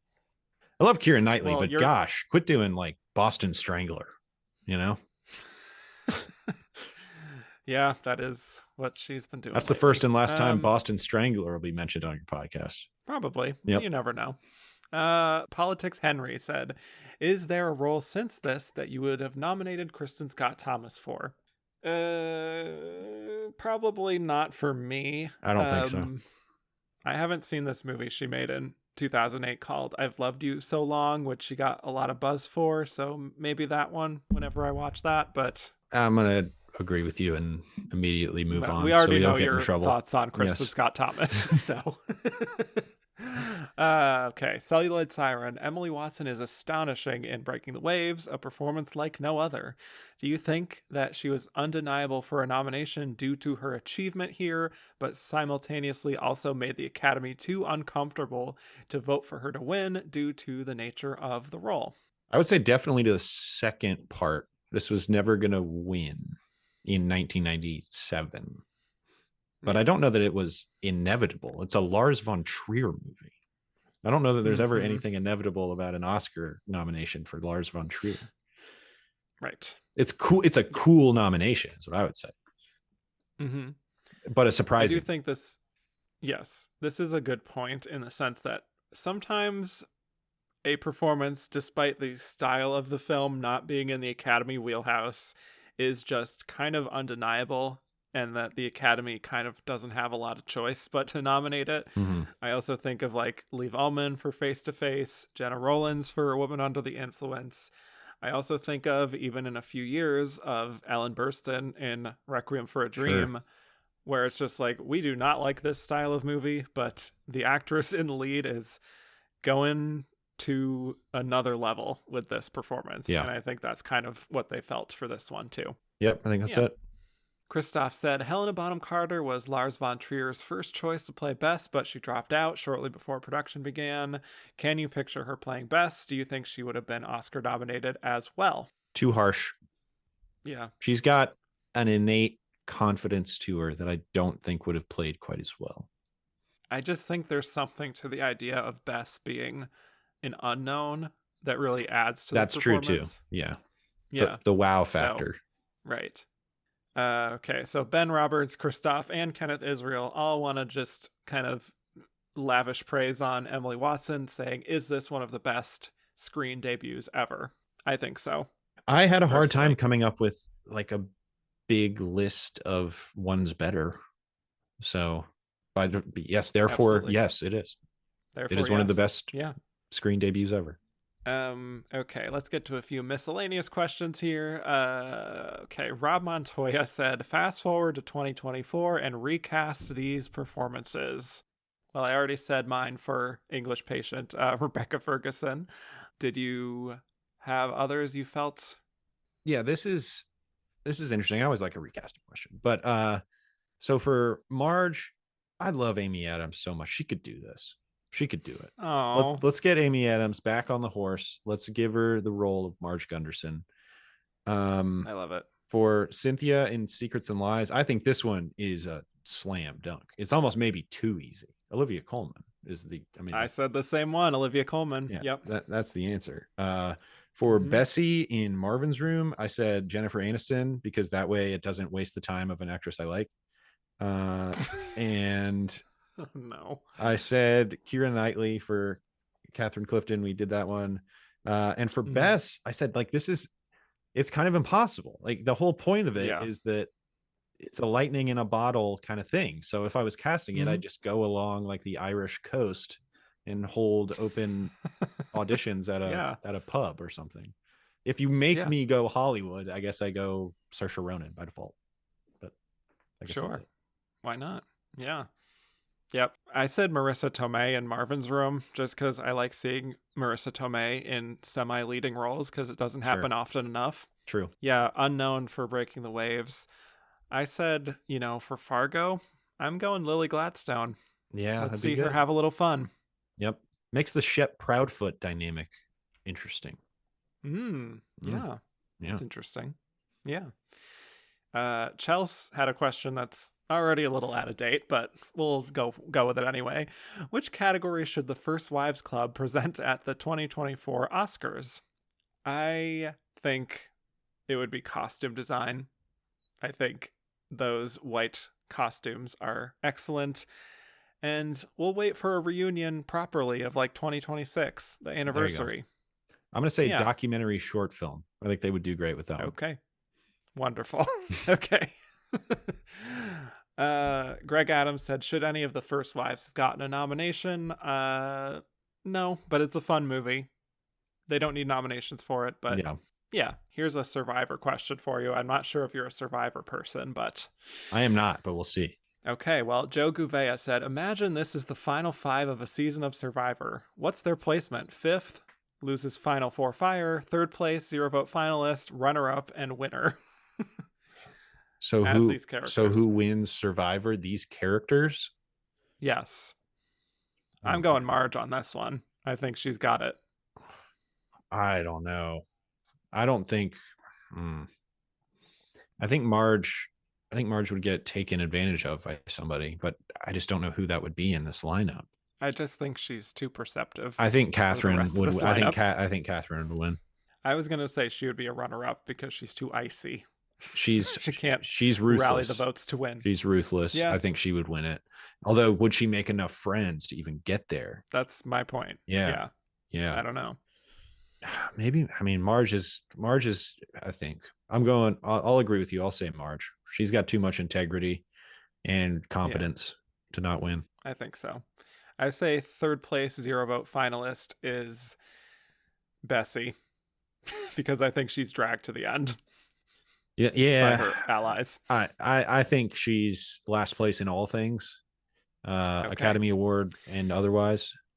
But 3rd place, I'm going. I don't know. Wait, were you saying Bess or Bessie? I can't remember which one was which. Bessie. Bessie is Diane Keaton. Yes. Okay, that's what I thought. Yeah, she's going last. Bess is going 3rd because when she puts her mind to something, she'll get it done. That's true. I don't know if she gets the votes to win, but she'll get to the end. She's a people pleaser. Yeah, and to her detriment, really. Yes. I think 4th place fire challenge loser is Cynthia, who I think will choke in the end and won't be able to start that fire. I think that's right. All right. Joey Gentili said, the Terms of Endearment sequel, The Evening Star, is released this year. Marion Ross gets awards buzz for supporting at the Globes. Shirley reprises her role. Do you think she expected buzz for her Oscar-winning role again? I'm sure she thought there would be. Yeah. I have not seen that film. Have you seen that one? Me neither. No. Yeah. I've heard it's not good. All right. Let's get to the Madonna questions. This was inevitable. Yes. Christoph, would Madonna have been nominated if she had never acted before Evita and wouldn't have come with a baggage of abysmal performances in the years prior? Interesting. Fair bet, because she did have that reputation as not being the best actress. And I do think that really hurt her. And this does feel like an intentional snub. But so as I was looking into sort of the Evita, why didn't it get the play? Musicals were not in at this point, and certainly not rock operas. That's also true. When was the last actress nominated for a musical in lead stuff, like a true musical? Was it like Victor and Victoria? Margaret and Tommy. Yeah.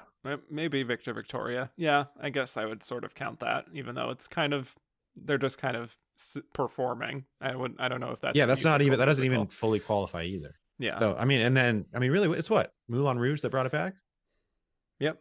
Yeah. So I just don't think it was the time. And certainly, I watched that movie for the first time in prep for this. Wow. In the words of Spike Lee, not my cup of tea. But I think Antonio Banderas is very good in it. Not for everyone. No. Yeah. I think it's a Yes.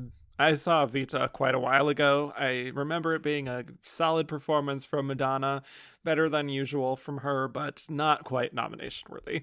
Yes. Rob Montoya said Michelle Pfeiffer was considered for Evita. Do you think she would have had a better chance of receiving a nomination than Madonna? I don't think so. I think the whole thing is that it was a stunt-ish casting. And so I think, who was supposed to play Evita? Like, was totally signed up for it? Old Meryl. Right. She was going to do it. And then she was like, I need more money. And they were like, kick rocks. Yeah. So, sliding doors. What could have been? I think the Madonna of it all is sort of the thing that gave it as much notoriety as it did. Christoph said, Madonna attended the ceremony and performed an Oscar-nominated song. How big a person must she have been not to say screw you to the Academy? She'll be all right. She'll be all right. Her life is fine. It's the classic sort of like Cher showing up in her revenge dress after not being nominated for Mask. I'm thinking of others like Amy Adams, who showed up when she wasn't nominated for Enchanted, but she did perform one of the songs at the Oscars. Amy Adams, one of my faves. They asked Madonna after the premiere or something, I guess, or wherever it was, they were like, do you think you'll be nominated for an Oscar and would it mean a lot to you? And she said, yes and yes. Yes. I saw that too. So, and it was reported in what I read, they were like, she didn't help herself by saying that. And I was like, you know what? I respect the audacity. I like that. I love the honesty. Yeah. Always. Yep. Joey Gentili said, Courtney Love should have received a nomination for The People vs. Larry Flint. Why do you think Woody could get in, but Love couldn't? She refused to play the game to any capacity whatsoever. That's pretty much it. She actively she did rejected get a SAG nomination. The game. Yeah. Yeah. She's a rock star. And I also think there was probably category confusion, I would guess, between lead and supporting. Mm-hmm. Andrew Carden said, who do you think was 6? Courtney Love, Madonna, or Meryl Streep? It's my first reaction, again, based on the stuff I've seen, was Debbie Reynolds. I thought Debbie Reynolds was 6. Oh, Debbie Reynolds for Mother. Yeah. And she thought she might get into, which is sad. She said something about it. that was my first thought as I was looking over my stuff. I think you're right. Yeah. Patrick Ross said, I see a lot of questions for the supposed Madonna and Courtney snubs. Debbie Reynolds was also considered a snub that year. Do you think she deserved a slot? I still haven't seen Mother. Haven't seen it. Need to go through my Brookses. John Anzalone said, how close do you think Jenna Rollins and Nicole Kidman were to noms that year? Is that Nicole Kidman for Portrait of a Lady? Yeah, Portrait of a Lady. Yeah. Talk about a snoozer. I don't know if she got much buzz. Not my favorite Jane, but no. Jenna Rollins, probably top 10 though. She got a SAG nomination, so haven't seen Unhook the Stars either, so can't speak to that. Adam said, to date, this was the last opportunity to nominate Barbara in a leading role if she had continued acting afterwards in non-Fokker guilt trip projects. What role would you have loved to have seen her in? Oh, man. Yeah, so this is Mirror Has Two Faces year. She gets kind of mocked for that a little bit, but I don't think she was particularly close. I can see Barbara in a lot of Meryl roles moving forward if she continues doing lead type stuff, like Devil Wears Prada. I could see her doing, Doubt. But see, when you do that, though, you take away the Meryl Streep performance, and that's the problem. She would have been good. She would have been good, though. Yeah, it would have been fun to see her as a bad singer in Florence Foster Jenkins. How about that? That could have been good. Even like Still Alice could be something interesting from her. Diana Nyad. She could have been it. She could have been Nyad. That is quite a prospect. Wow. I really genuinely can never see her doing anything like that because she is way too protective of her image to be seen the way that Annette Bening is seen in that movie. Yes. But it does provide a very funny image in my mind. So I thank you for that.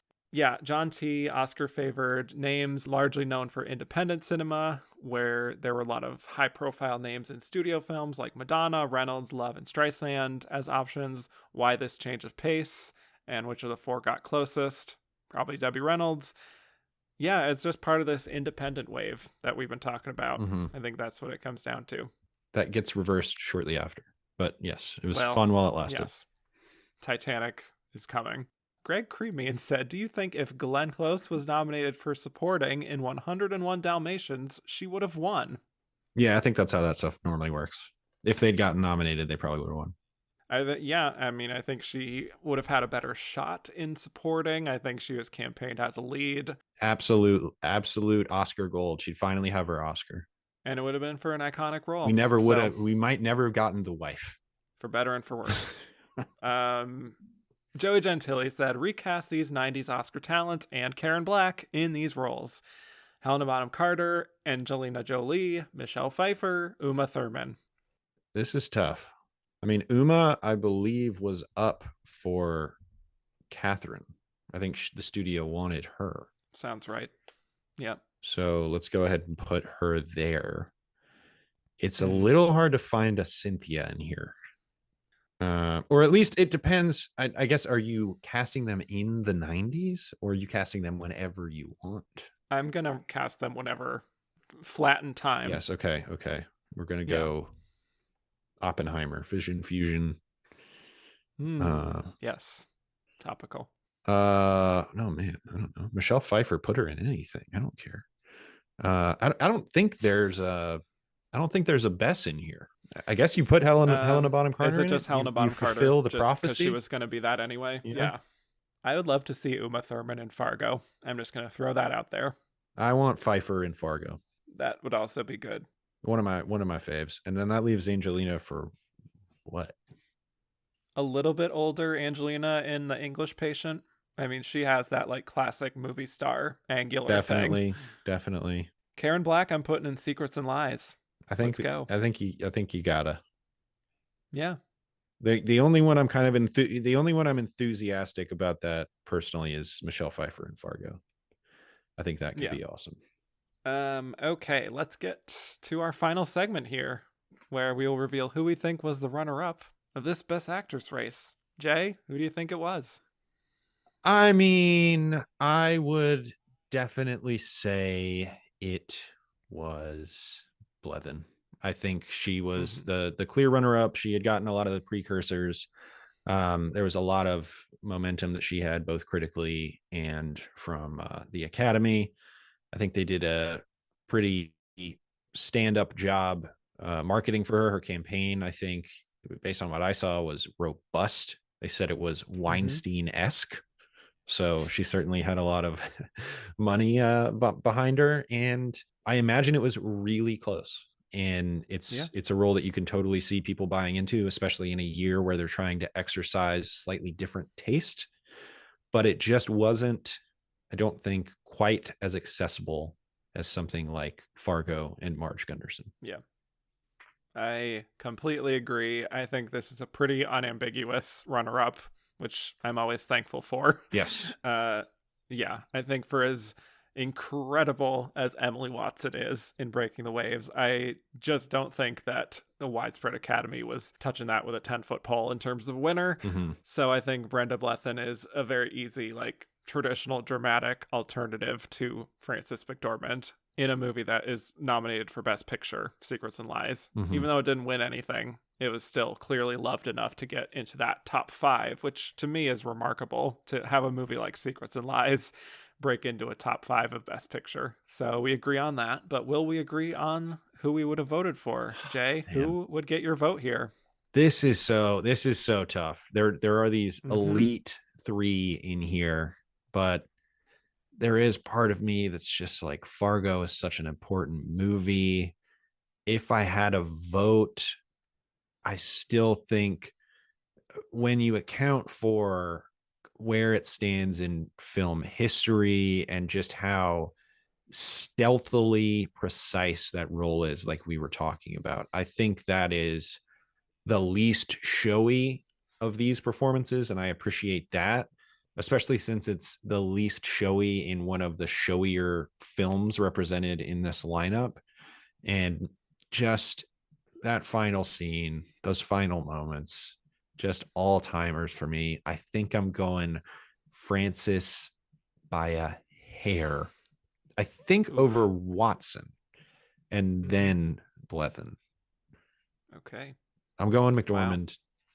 Wow. Oh, I'm already second guessing myself, but I'm going McDormand at the moment.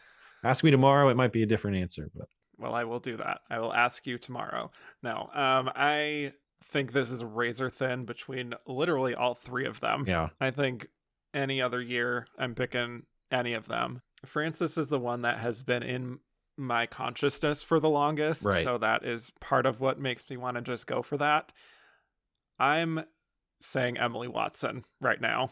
I think she is the one pick. That really has stayed with me the most, even for as great as Frances McDormand is, and I cannot quibble with that win in the slightest, or you voting for her. It's absolutely agreed. But what Emily Watson does, I think, just completely transcends anything else that anyone is doing in this lineup. Just, I cannot imagine how difficult that experience was for her. Yeah. Honestly, just as a person on top of everything else. And for her to do that with such quiet intensity in her debut role, I just always go back to that as totally knocking me out. So for me, it's Emily Watson, one of the best performances of the 90s and arguably of all time. So crazy cool nom. I mean, just that it got nominated at all is cool. I know. Yeah. That's part of kind of what is drawing me to that too. But yeah, again, any other year, the other two would be number one. So really tough, really tough. I wish it could be like this every year, Academy. Yeah. So on that note, Jay, thank you so much for this wonderful journey through 1996. Thank you for doing your homework. And this was such a blast being here with you. No, thank you for having me. I mean, as I was getting ready for this, I was like, yeah, I really wanted to do this, but are people going to hate me because I don't love the Oscars? But again, truly through this experience, I have recontextualized my relationship with the Academy Awards, which has been kind of an interesting experience. And I mean, I'm really grateful for you having me on, willing to go down this experiment or whatever. But I always love talking to you. So really, really appreciate it. And this was a great excuse to watch some great movies that I hadn't seen before. So I appreciate it. Well, I always love talking to you. I'm glad that you've become Oscar pilled like the rest of us. Yeah, exactly. And we'll see how this next Oscar season goes, how invested you become in the current races. Dune 2, get ready. I guess. Here we go. I don't know. Anyway, where can people find more of you on the internet?